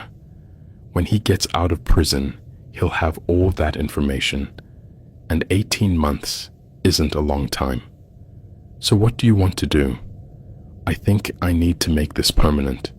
I need to build a new life here, in Atlanta. My sister was incredibly understanding and supportive. She helped me find a job at a marketing firm in Atlanta, helped me look for my own apartment, and even assisted with legally changing my name from Veronica Martinez to Vera Matthews. It's just an extra precaution I explained to my family. If Marcus Webb decides to look for me when he gets out of prison, it'll be harder to find me if I'm using a different name. It's been 10 months since I moved to Atlanta. I've built a new life that's fulfilling in many ways. I have a job I enjoy, a secure apartment in a building with good security, and I've started making new friends. But I've never fully regained the sense of safety I had before this all began. I still constantly vary my routines. I never go to the same place 2 days in a row. I'm always aware of my surroundings, looking for faces that might appear too frequently or behavior that might suggest someone is watching me. I've also developed what my therapist calls hypervigilance, a tendency to interpret normal behavior as potentially threatening. A man who's at the same cafe as me twice in a week makes me nervous. A delivery person knocking on my door when I'm not expecting a package makes me call the building management before answering. It's a normal response to the trauma you experienced, my therapist explained during one of our sessions. Your brain is trying to protect you by keeping you alert to potential threats, but it also means your nervous system is in a constant state of alarm, which is exhausting. I've been in therapy for 8 months, working not only on processing the trauma of the stalking, but also on dealing with the loss of my previous life, because that's what it was, a loss. The woman who lived carefree in Charleston, who walked to work without worry, who had predictable routines and felt safe in her own city, that woman no longer exists. It's important to acknowledge that you're allowed to grieve that loss, my therapist told me. You didn't just lose your sense of safety, you lost your home, your job, even your identity. Those are real losses that deserve to be processed. One of the hardest parts of recovery has been dealing with guilt and shame. Part of me feels I should have been stronger, that I should have found a way to stay and fight instead of running away. Another part of me is ashamed that I was so completely unaware that someone was watching me for months. Victim guilt is extremely common in stalking cases, my therapist assured me, but it's important to remember that nothing you did or didn't do caused Marcus to become obsessed with you. He made the choice to stalk you. You made the choice to protect yourself. 6 months after moving to Atlanta, I finally felt emotionally stable enough to start making new friendships. I met some women through a painting class I was taking, and we gradually began hanging out outside of class. But maintaining new friendships has been complicated because there are so many aspects of my life I can't easily explain. Why did I move to Atlanta? Why did I change my name? Why don't I have photos from my previous life on social media? Tell them as much or as little as you're comfortable sharing, my therapist advised. You don't owe your new friends full explanations about your past. Gradually, I've started sharing parts of my story with people I trust. Never the whole story at once, but small pieces that help explain why I'm cautious, why I don't like people showing up uninvited, why I prefer meeting in public places. Most people have been understanding, though I can tell some of my new friends don't fully grasp the gravity of what I experienced. To them, receiving flowers from a secret admirer might sound romantic, not terrifying. You just need to find the right people, one acquaintance told me when I shared an edited version of my story. Not everyone is like that guy. Comments like that frustrate me because they show a fundamental lack of understanding about how stalking affects the victim. It's not about whether everyone is dangerous. It's about how one dangerous person can completely change your relationship with the world. But I've also found people who instinctively understand the gravity of what I went through. One of my new friends, Jessica, had experienced stalking from an ex-boyfriend years ago, and when I told her my story, her response was immediate understanding and support. What you did was incredibly brave, she told me. A lot of people stay because they feel like they can't leave their lives behind. You recognized that your safety was more important than your convenience. Jessica has become one of my closest friends here in Atlanta. She understands why I need to know where the exits are when we go to restaurants, why I prefer not to walk alone at night, why I sometimes cancel plans at the last minute if something makes me nervous. I've also started volunteering with a local organization that provides support to victims of stalking and domestic violence.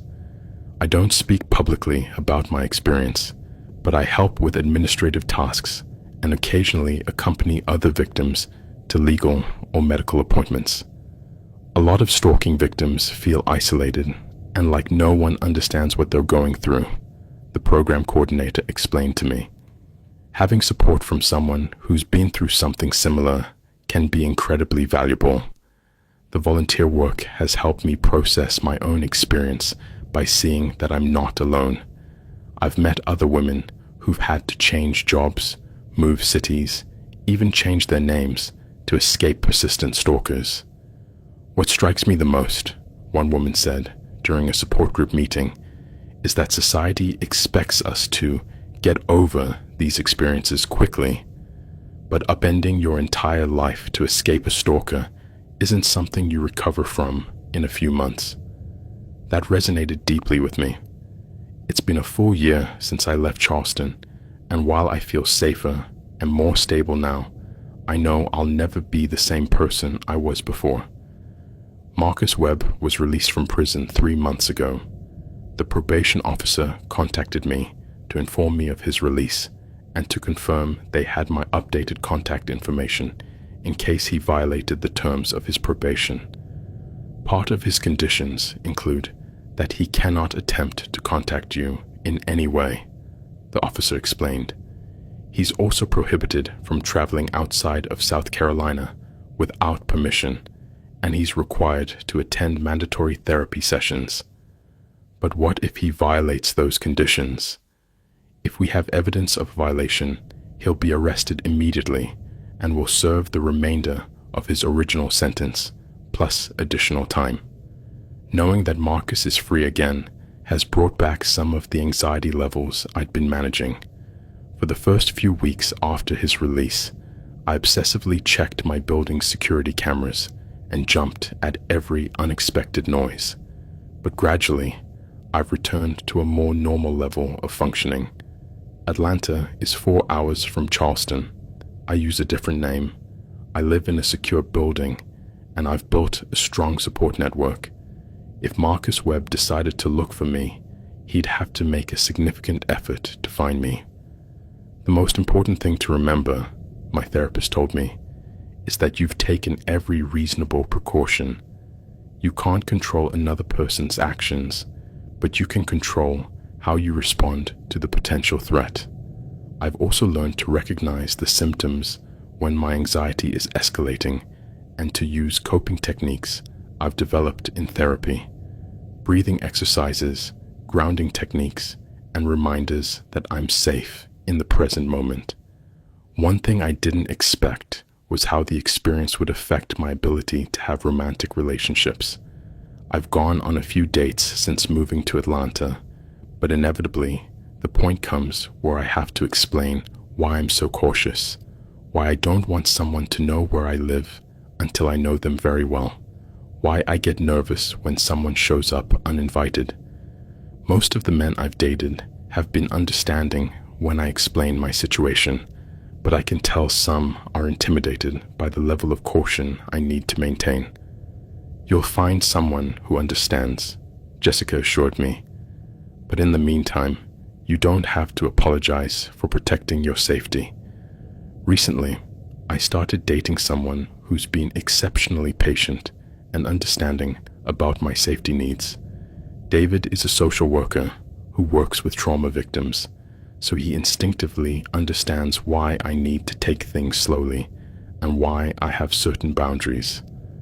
Your healing and safety are more important than any inconvenience it might cause, he told me, when I explained why I preferred to meet in public places for a while before he came to my apartment. It's refreshing to be with someone who doesn't make me feel like I'm being dramatic or overly cautious. David understands that hypervigilance isn't something I can just turn off, and he hasn't pushed to speed up the relationship in ways that would make me feel unsafe. One of the most important things I've learned working with trauma victims, David told me, is that recovery happens on the victim's timeline, not anyone else's. There's no schedule for feeling safe again. It's been over a year since I moved to Atlanta, and I'm finally reaching a point where I can imagine a future that's not entirely defined by my past. With Marcus Webb, I've been promoted at my job, signed a 1-year lease on my apartment, and started making long-term plans that go beyond just surviving day to day. I've also started volunteering with a local organization that provides support to victims of stalking and domestic violence. I don't speak publicly about my experience, but I help with administrative tasks and occasionally accompany other victims to legal or medical appointments. A lot of stalking victims feel isolated and like no one understands what they're going through, the program coordinator explained to me.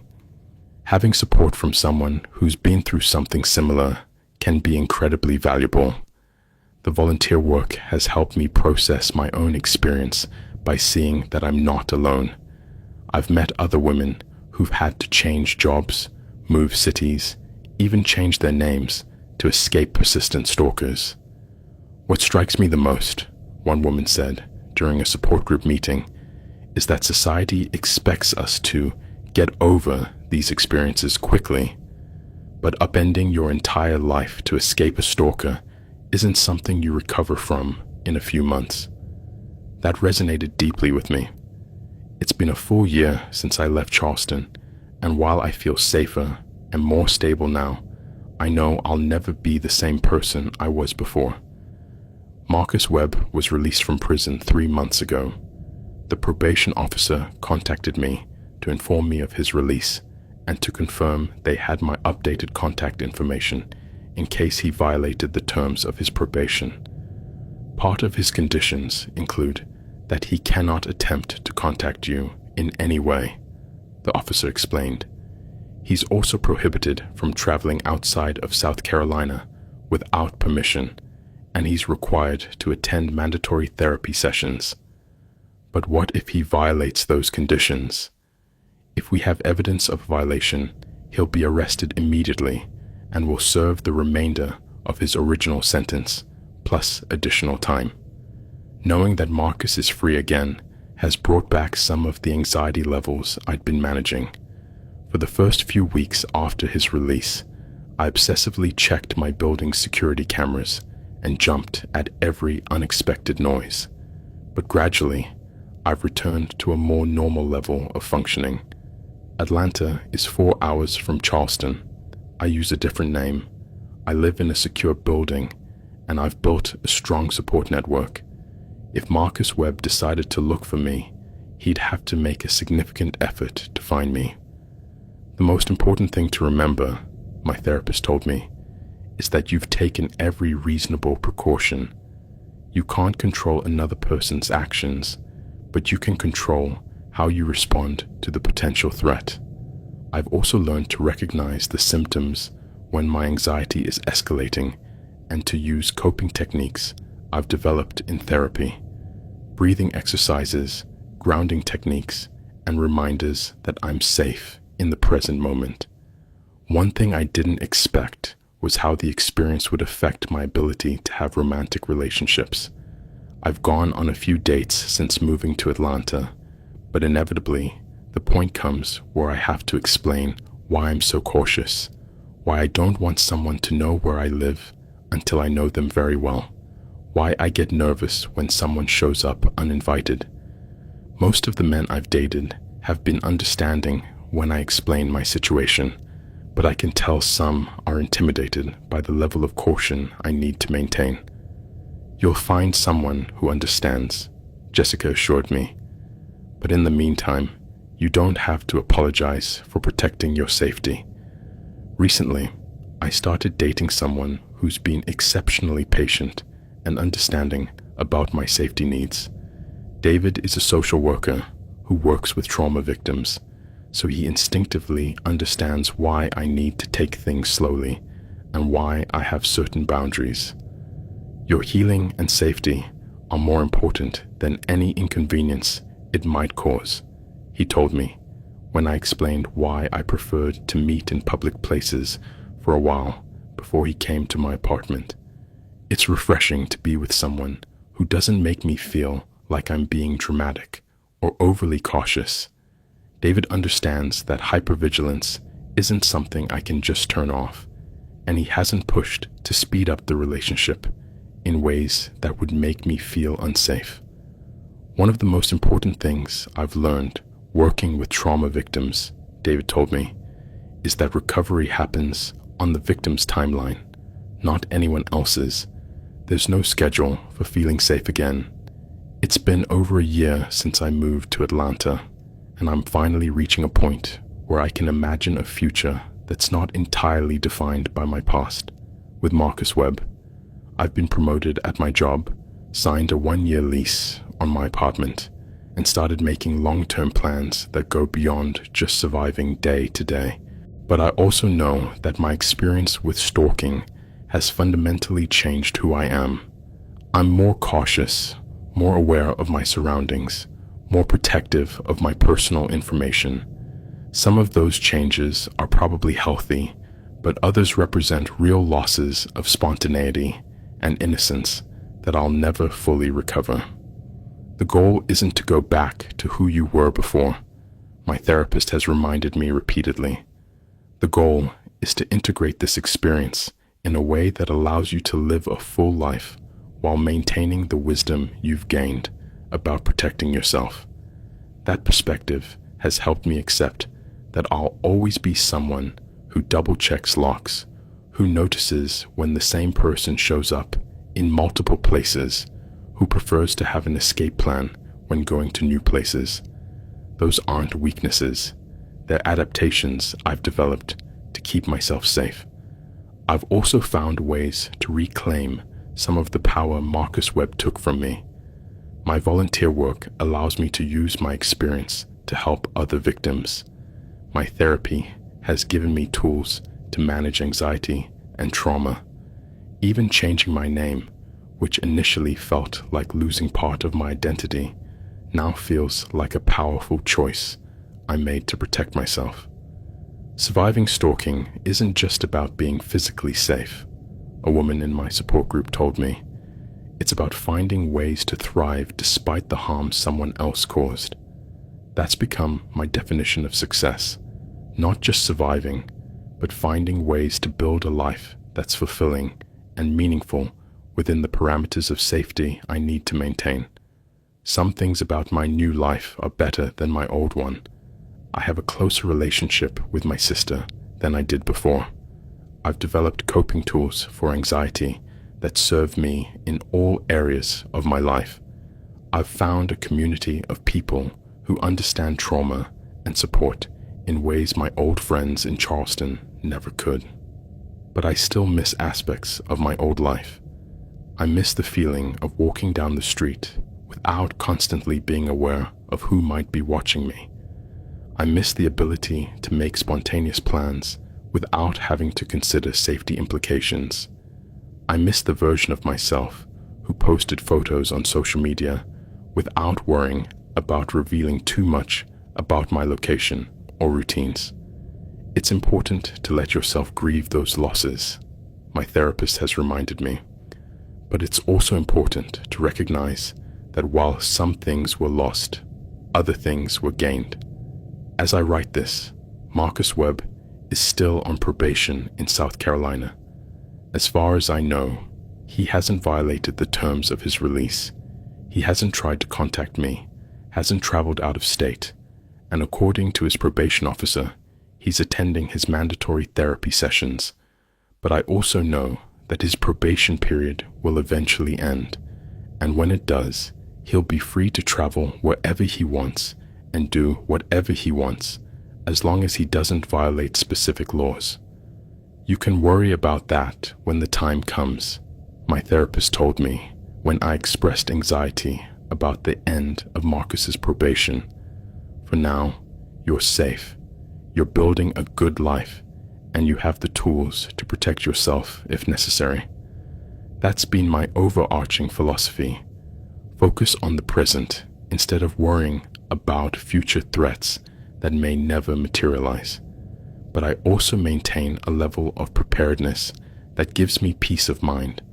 I have a safety plan that includes what to do if Marcus violates his probation, or if I start noticing signs that someone else is following me. I have contacts at the Atlanta Police Department who are aware of my situation.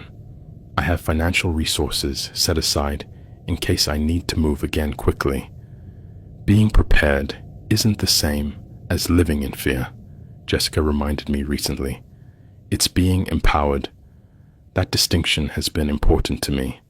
I don't want my life to be dominated by fear, but I want to be prepared to protect myself if necessary. In the end, I suppose the story of Marcus Webb and his obsession with me is a story without a true ending. There's no clean resolution, no moment where I can definitively say the danger has passed forever. But what I do have is a new life I've built from the ashes of the old one, a life that's more cautious, but also more intentional, a life where I value safety and peace of mind in ways I never did before. And I have the satisfaction of knowing that while Marcus Webb may have changed the course of my life, he couldn't destroy it. He tried to control me through fear and intimidation, but in the end, I took control back by making the difficult but necessary decision to leave everything behind and start over. That decision, moving to Atlanta, changing my name, rebuilding my life from scratch, is still the bravest and most terrifying thing I've ever done. But it's also been the most empowering, because in the end, Marcus Webb underestimated my strength and my determination to protect myself. He thought he could corner me, that he could make me too afraid to seek help or take action. Instead, he forced me to discover reserves of courage and resilience I didn't know I had. And while I never would have chosen to go through this experience, I can't deny that it's made me a stronger, more self-aware person with a greater appreciation for my own ability to survive and thrive under impossible circumstances. That's a lesson Marcus Webb never intended to teach me, but it's one I'll carry with me for the rest of my life.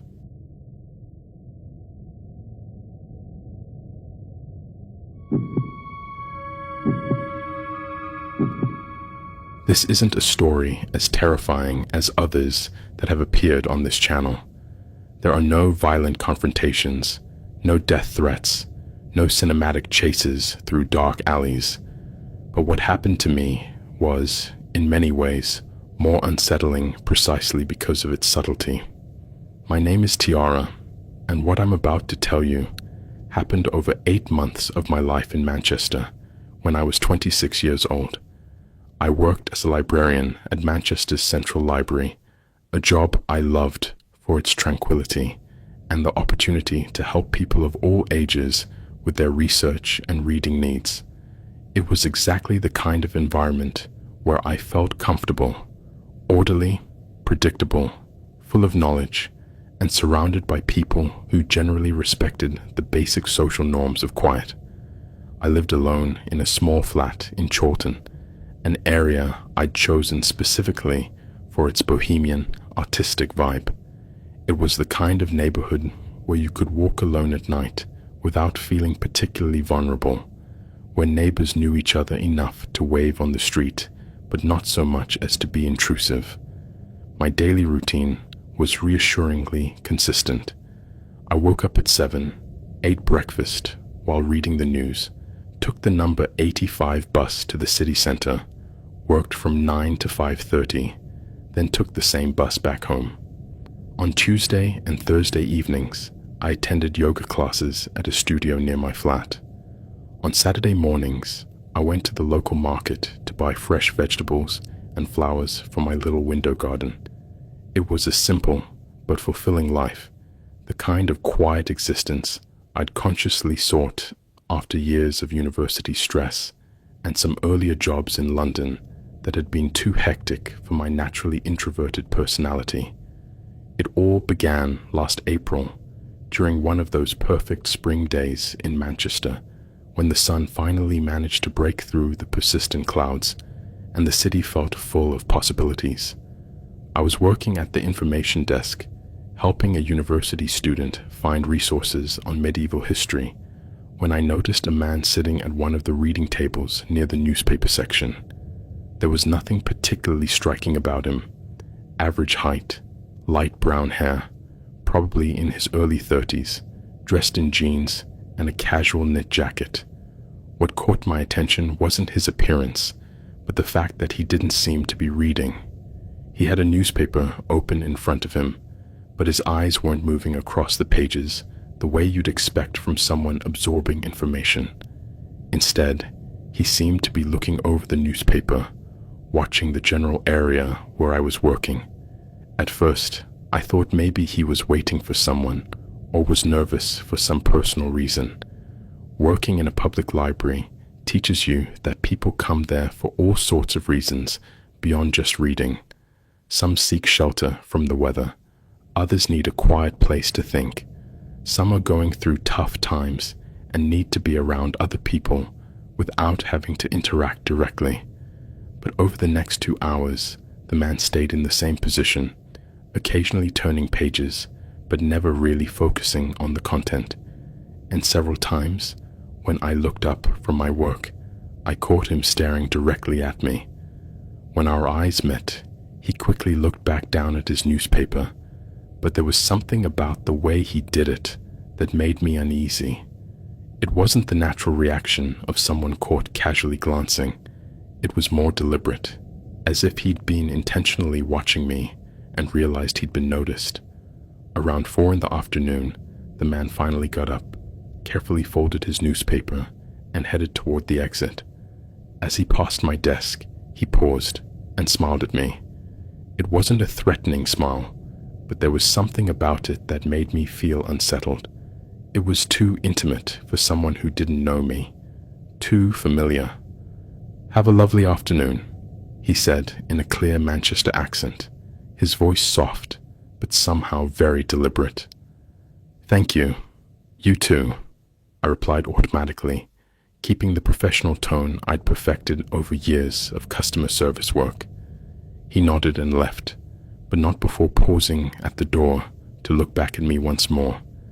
That night, as I waited for the number 85 bus, I couldn't shake the feeling that someone was watching me. It was a vague but persistent sensation, like when you can feel eyes on you in a crowded room but can't identify the source. I looked around the bus stop and the surrounding street, but I didn't see anything out of the ordinary. During the ride home, I told myself I was being paranoid. Working with the public means interacting with all kinds of people, and some of them occasionally behave in ways that might seem odd, but are probably completely innocent. 2 days later, the man was back at the library. This time, he'd arrived early, apparently waiting for the library to open at 9 in the morning.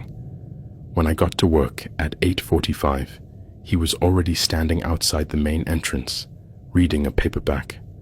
All day, he followed the same pattern as before. He sat in the newspaper section with reading material. He didn't seem to be actually reading, occasionally glancing toward my work area. This time, though, he also got up several times to walk around the library, always finding routes that took him near my desk. Once, he approached to ask about the library's closing hours, information that was clearly posted on multiple signs around the building. Another time, he asked if we had local maps, directing me to a section that required me to step out from behind my desk to show him where they were.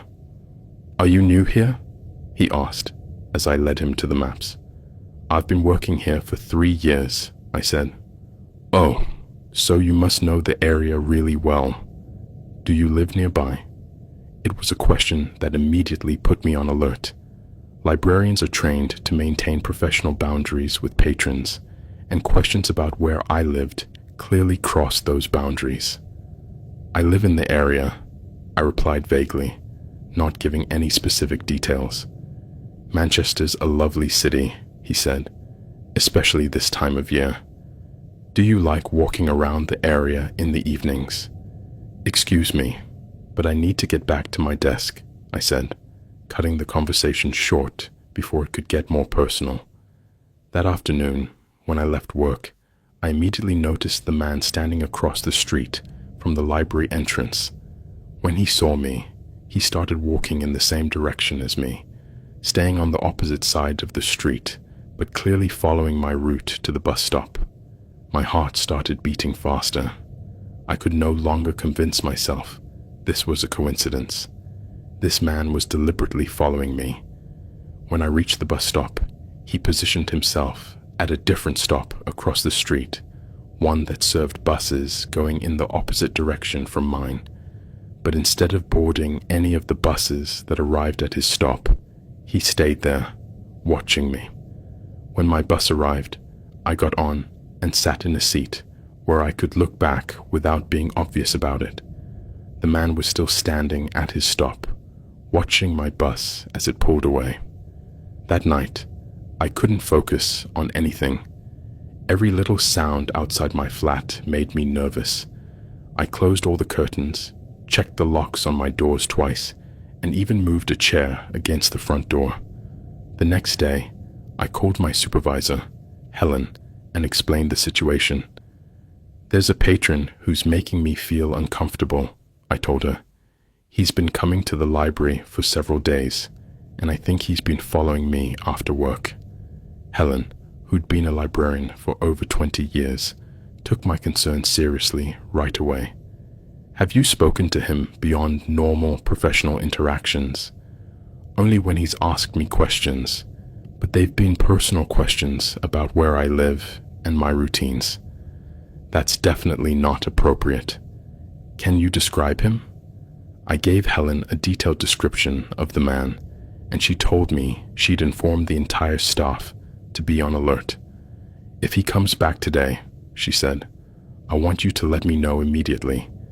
And if he asks any personal questions or makes you feel uncomfortable in any way, you have my permission to walk away from the situation and call me. The man didn't show up that day, and I started to hope that maybe Helen was right when she suggested that people like this often lose interest if they sense their behavior has been noticed. But my relief was temporary.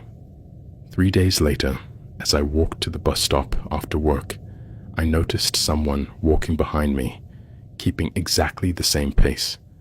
When I stopped to look at a shop window, the person behind me stopped too. When I continued walking, the footsteps resumed.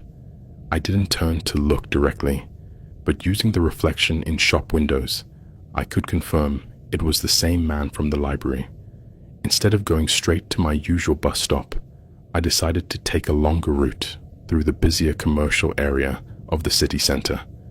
The man continued following me, always staying about 20 meters back, but clearly adjusting his speed and direction to match mine.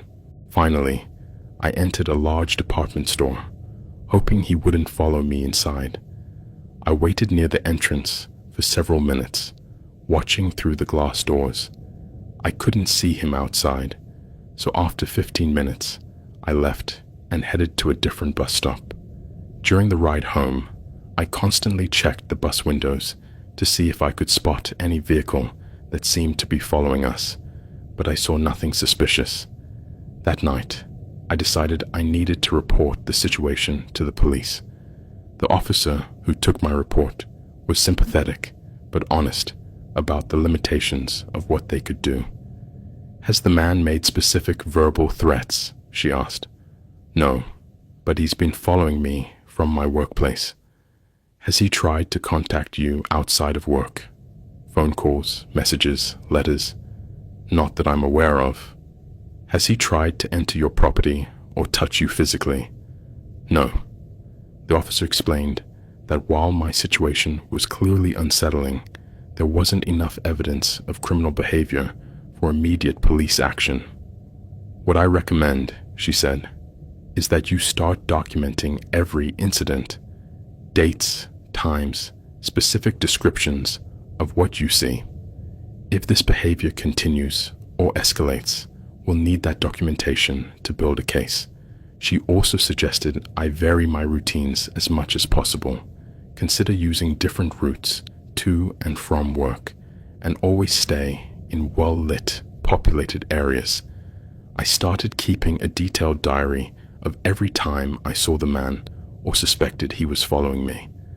I also began taking discreet photos when possible, using my phone to capture evidence of his presence.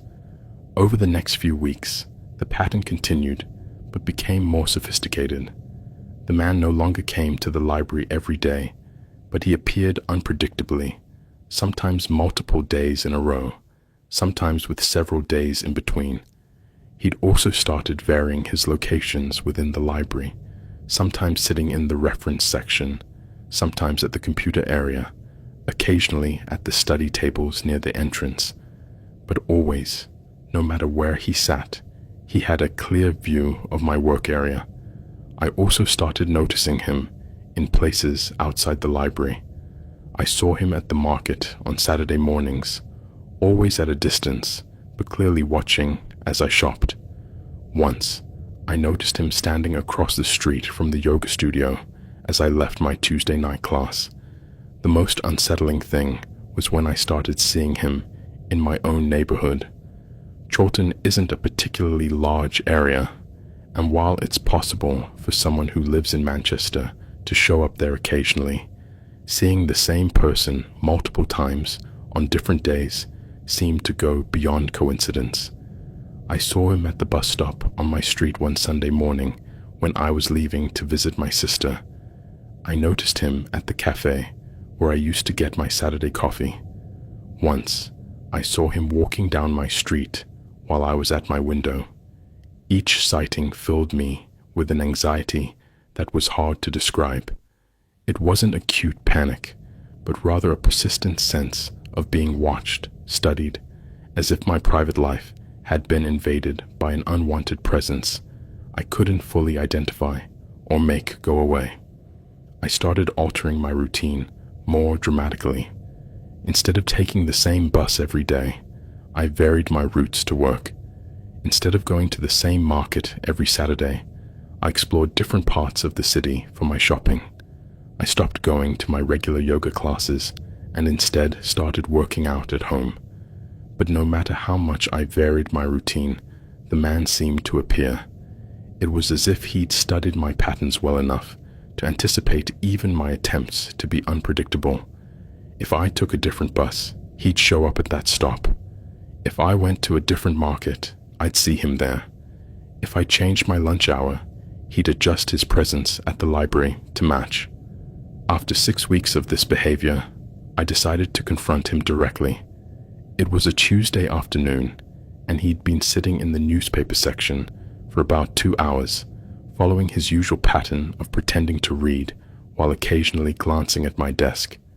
During my break, I approached his table. "Excuse me," I said, keeping my voice professional but firm. "I've noticed you've been visiting the library quite often lately. Is there something specific I can help you find?" He looked up from his newspaper and smiled that same overly familiar smile that had unsettled me from the first day. "Oh, I don't need help finding anything," he said. "I just enjoy the atmosphere here. It's very calming." "I'm glad to hear you enjoy using the library," I said. "I just wanted to make sure you have everything you need." "Everything I need is right here," he said, and there was something about the way he said it that made me feel he wasn't referring to the books or library resources. "Okay," I said. "If you have questions about our services, feel free to ask any staff member." As I walked away, he said, "Tiara." I froze. I wasn't wearing a name tag, and while it was possible he'd overheard other staff members use my name, the fact that he said it sent chills down my spine. "Yes," I said, turning back to him. "It's a beautiful name," he said. "Uncommon." I didn't respond. I just returned to my desk, my heart racing. That afternoon, when I left work, the man wasn't at his usual spot across the street. For the first time in weeks, I didn't feel like I was being followed on my way home. But that sense of relief lasted only until I got to my flat. There was an envelope that had been slipped under my door. My name was written on the front in careful cursive handwriting, for Tiara. Inside the envelope was a single photograph. It was a picture of me leaving the library the previous day, clearly taken from across the street with a telephoto lens. On the back, someone had written, "Hope you have a lovely afternoon." Those were the exact same words the man had said to me the first day I noticed him at the library. I called the police immediately. This time, because someone had been on my property and left photographic material, the response was more serious. 2 officers came to my flat that night to take a full report and collect the photograph as evidence. "This changes things significantly," one of the officers told me. "Taking photographs of someone without consent and delivering them this way can constitute harassment. Combined with the following behavior you've been documenting, we have enough to open an official investigation." They also told me they'd increase patrols in my area and would contact the library to speak with my supervisor about additional safety measures. For the next few days, the man didn't show up at the library. For the first time in over a month, I could work without the constant feeling of being watched. But my relief was short-lived. 3 days later, there was another photograph waiting for me when I got home from work. This time, it was a picture of me at the market the previous Saturday, taken from a distance, but clearly showing my face and the clothes I was wearing. On the back was written, "You look lovely when you smile." What terrified me most about this second photograph was that I didn't remember seeing the man at the market that day. I'd been specifically looking for him, vigilant about his presence, but he'd somehow managed to watch me and photograph me without me noticing.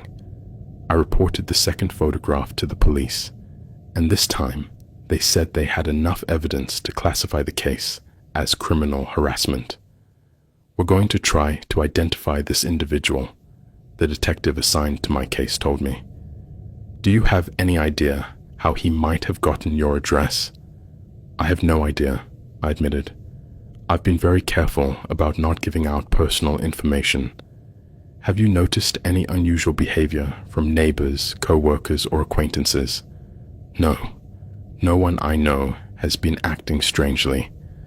The detective explained that they would investigate security cameras around the library and in my neighborhood to see if they could identify the man or track how he'd gotten my address.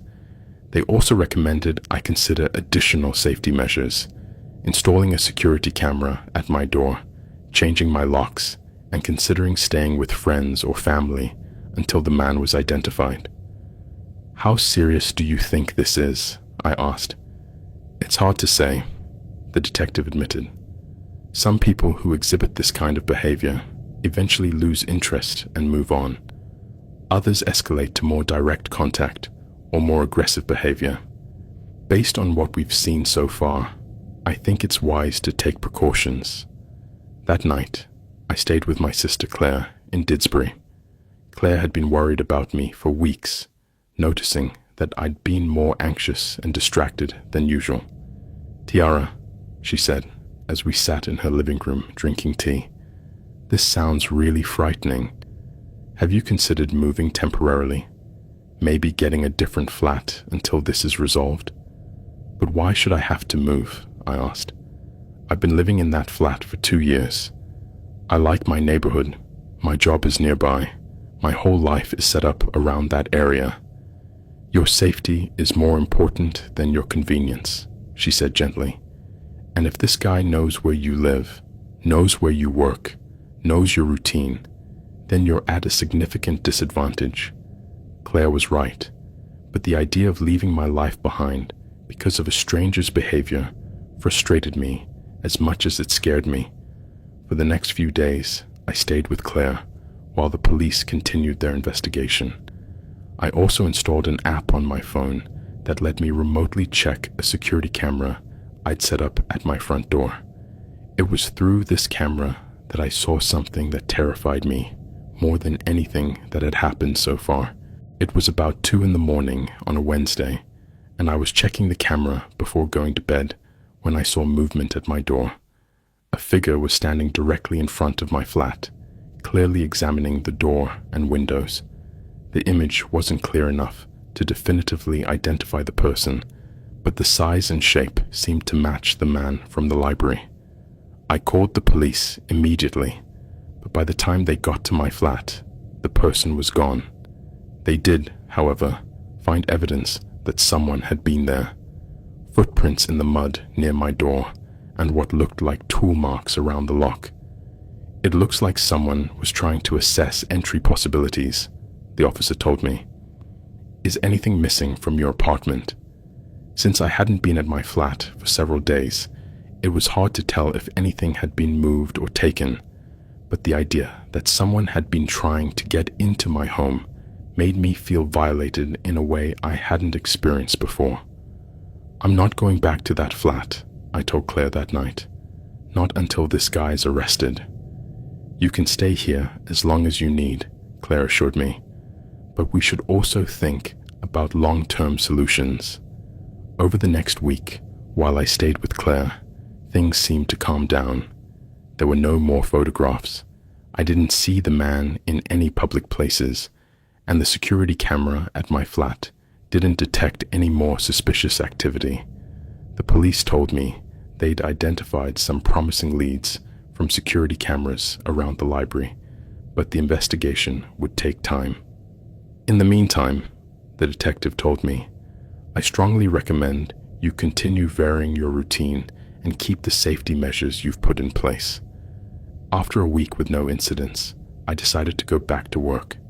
I'd been taking sick days, but I couldn't afford to be out indefinitely. Helen, my supervisor, had arranged for me to never be alone at the information desk. There was always another staff member nearby, and they'd installed a discreet panic button I could press if I felt threatened. If that man comes back, Helen told me, I want you to call me immediately. Don't try to engage with him in any way. For my first few days back at work, I was constantly on edge, scanning the library every few minutes for any sign of the man. But he didn't show up. After a week without seeing him, I started to relax slightly. Maybe the police investigation had scared him off. Maybe he'd lost interest. Maybe he'd moved out of the area. But then, on a Thursday afternoon, while I was helping a student find resources on civil engineering, I saw him. He was sitting at a different table than his usual spot, near the fiction section, but he had a clear view of my work area. When our eyes met, he didn't look away like he had before. Instead, he held eye contact and smiled. I pressed the panic button discreetly and tried to continue my work normally while waiting for Helen to arrive. The man stayed in his seat for another 10 minutes, occasionally glancing at me, but mostly pretending to read a book he'd picked up from the shelves. When Helen appeared with another male staff member, the man immediately got up and headed for the exit. Was that him? Helen asked. Yes, I confirmed. Helen immediately called the police, but by the time they arrived, the man was gone. We need to get a restraining order against this individual, the detective told me when he arrived. Based on his persistent behavior and the fact that he came back after we knew he was under investigation, I think we have enough evidence. He also told me they'd identified the man through security cameras, but were waiting for additional confirmation before making an arrest. How long will that take? I asked. We hope to have enough to proceed within the next few days, he said. That night, I stayed with Claire again.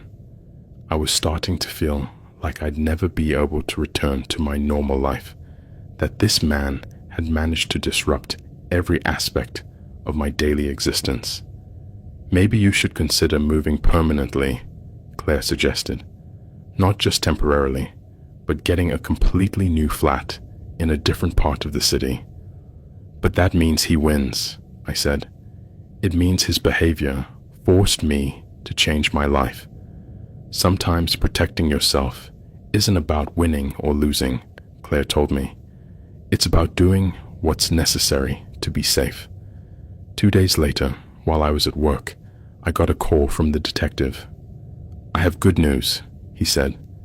We've identified the individual and have obtained an arrest warrant.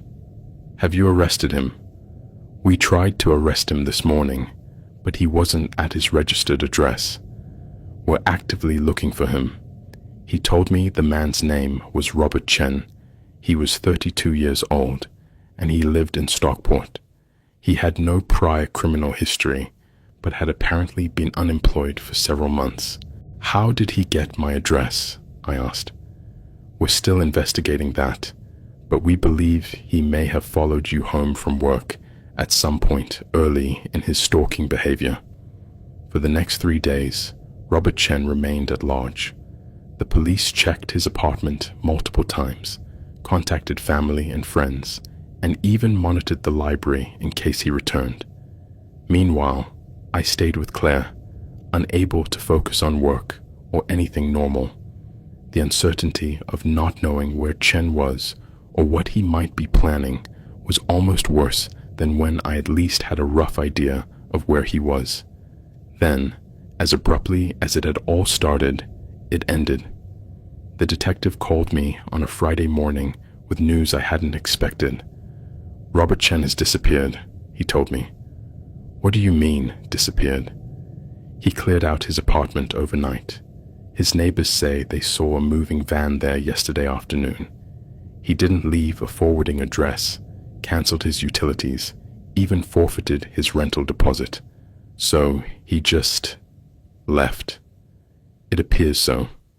We've issued a nationwide alert, but based on how thoroughly he erased his presence here, I suspect he's left the area permanently.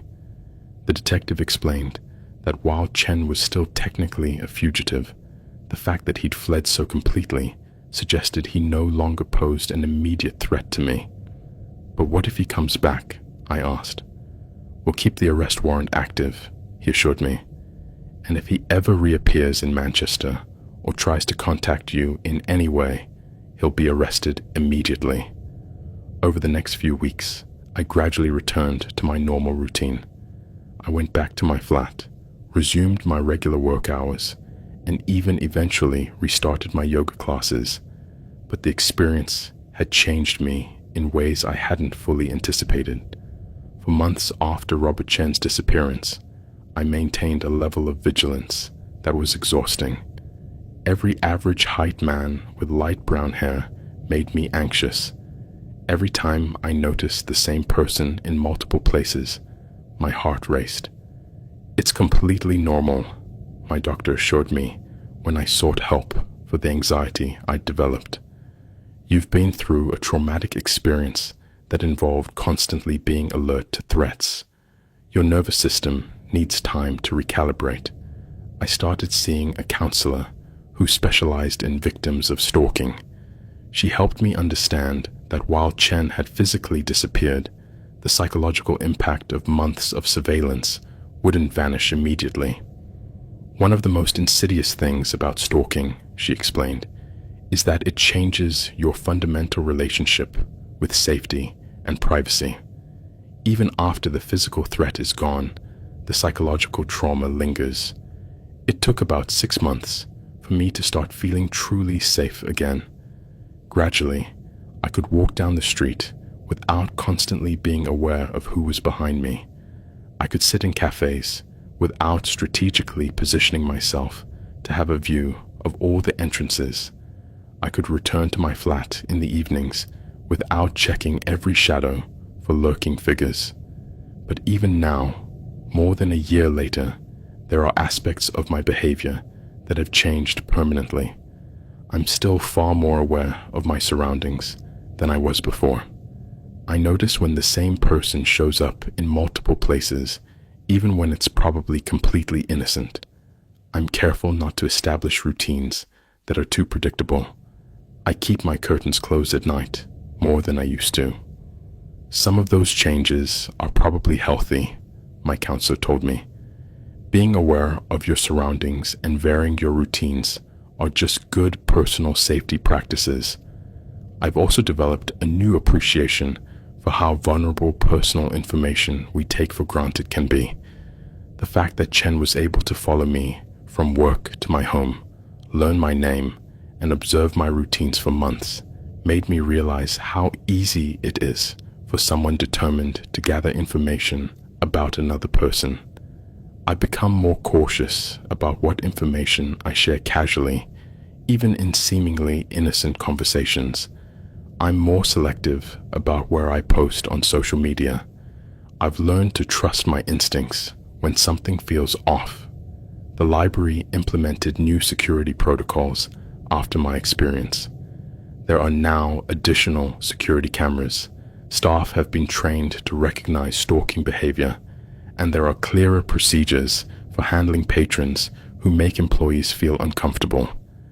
Your experience helped us realize we needed better policies, Helen told me. No employee should have to deal with that kind of situation without proper institutional support. One of the most frustrating parts of the whole experience was how limited the initial police response was. While I understand they can't arrest someone for simply being in public places, it was disheartening to hear that my situation wasn't serious enough for action until Chen started leaving photographs at my door. Unfortunately, stalking laws often require the behavior to escalate before authorities can intervene, my counselor explained. It's a flaw in the system that puts the burden on victims to document and prove they're being harassed. But I also learned that there were resources available I hadn't initially known about. Victim support organizations, counselors specializing in stalking trauma, even apps that can help document suspicious behavior. If I'd known about these resources from the start, I told my sister Claire, I might have handled the whole situation differently. But you handled it well, Claire reminded me. You trusted your instincts, documented what was happening, and sought help when you needed it. One of the hardest parts of recovery was dealing with the sense that my privacy had been so thoroughly violated. For months, Chen had been watching my life, studying my patterns, taking photographs without my knowledge. It made me feel like I'd been living in a fishbowl without realizing it. The violation of privacy is one of the most profound forms of psychological trauma, my counselor explained. It's about the basic right to exist in the world without being monitored or studied against your will. I also grappled with feelings of guilt and self-blame. I wondered if I'd done something to encourage Chen's attention, if I'd been too friendly in our initial interactions, if I should have recognized the warning signs sooner. Victims of stalking often experience this kind of self-blame, my counselor assured me. But it's important to remember that Chen's behavior was his choice. Nothing you did or didn't do caused him to decide to stalk you.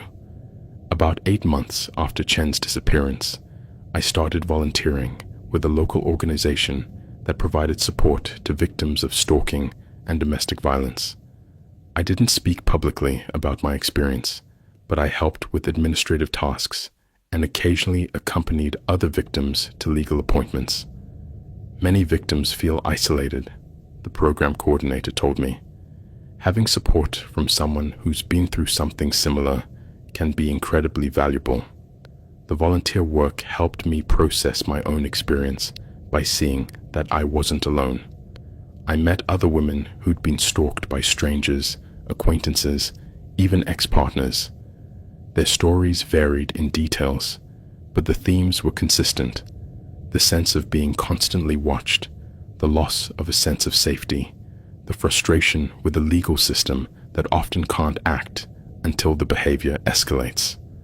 What strikes me the most, one woman said during a support group meeting, is that society expects us to get over these experiences quickly, but being stalked changes your relationship with the world in ways that last long after the physical threat is gone. That resonated deeply with me. Even now, when I see Robert Chen as a threat from the past, the effects of his behavior still influence how I navigate the world. I never learned why Chen chose me as the object of his obsession. There was no prior interaction between us, no personal or professional connection that could explain his behavior. Apparently, he'd simply decided I was interesting and had built an elaborate fantasy around watching and studying me. Sometimes there's no reason, my counselor explained. Some people develop obsessions with strangers based on factors that are entirely internal to their own psychology.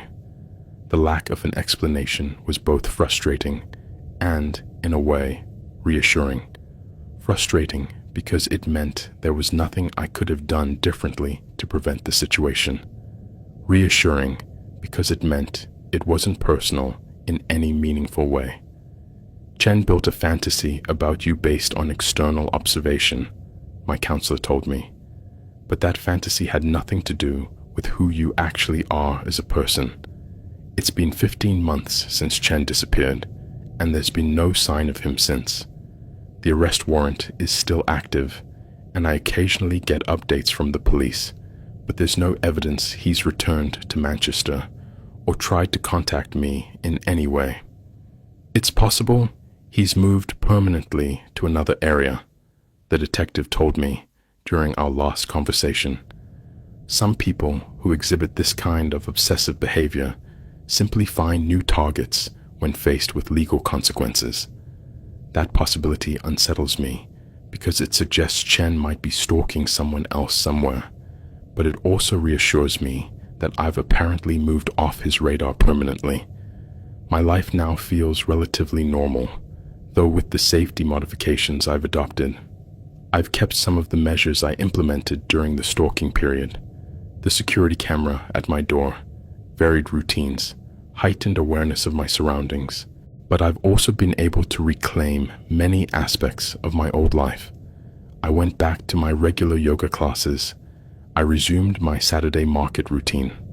I even started dating casually, though I'm more cautious about sharing personal information early in relationships. Recovery doesn't mean going back exactly to how you were before, my counselor reminded me during one of our last sessions.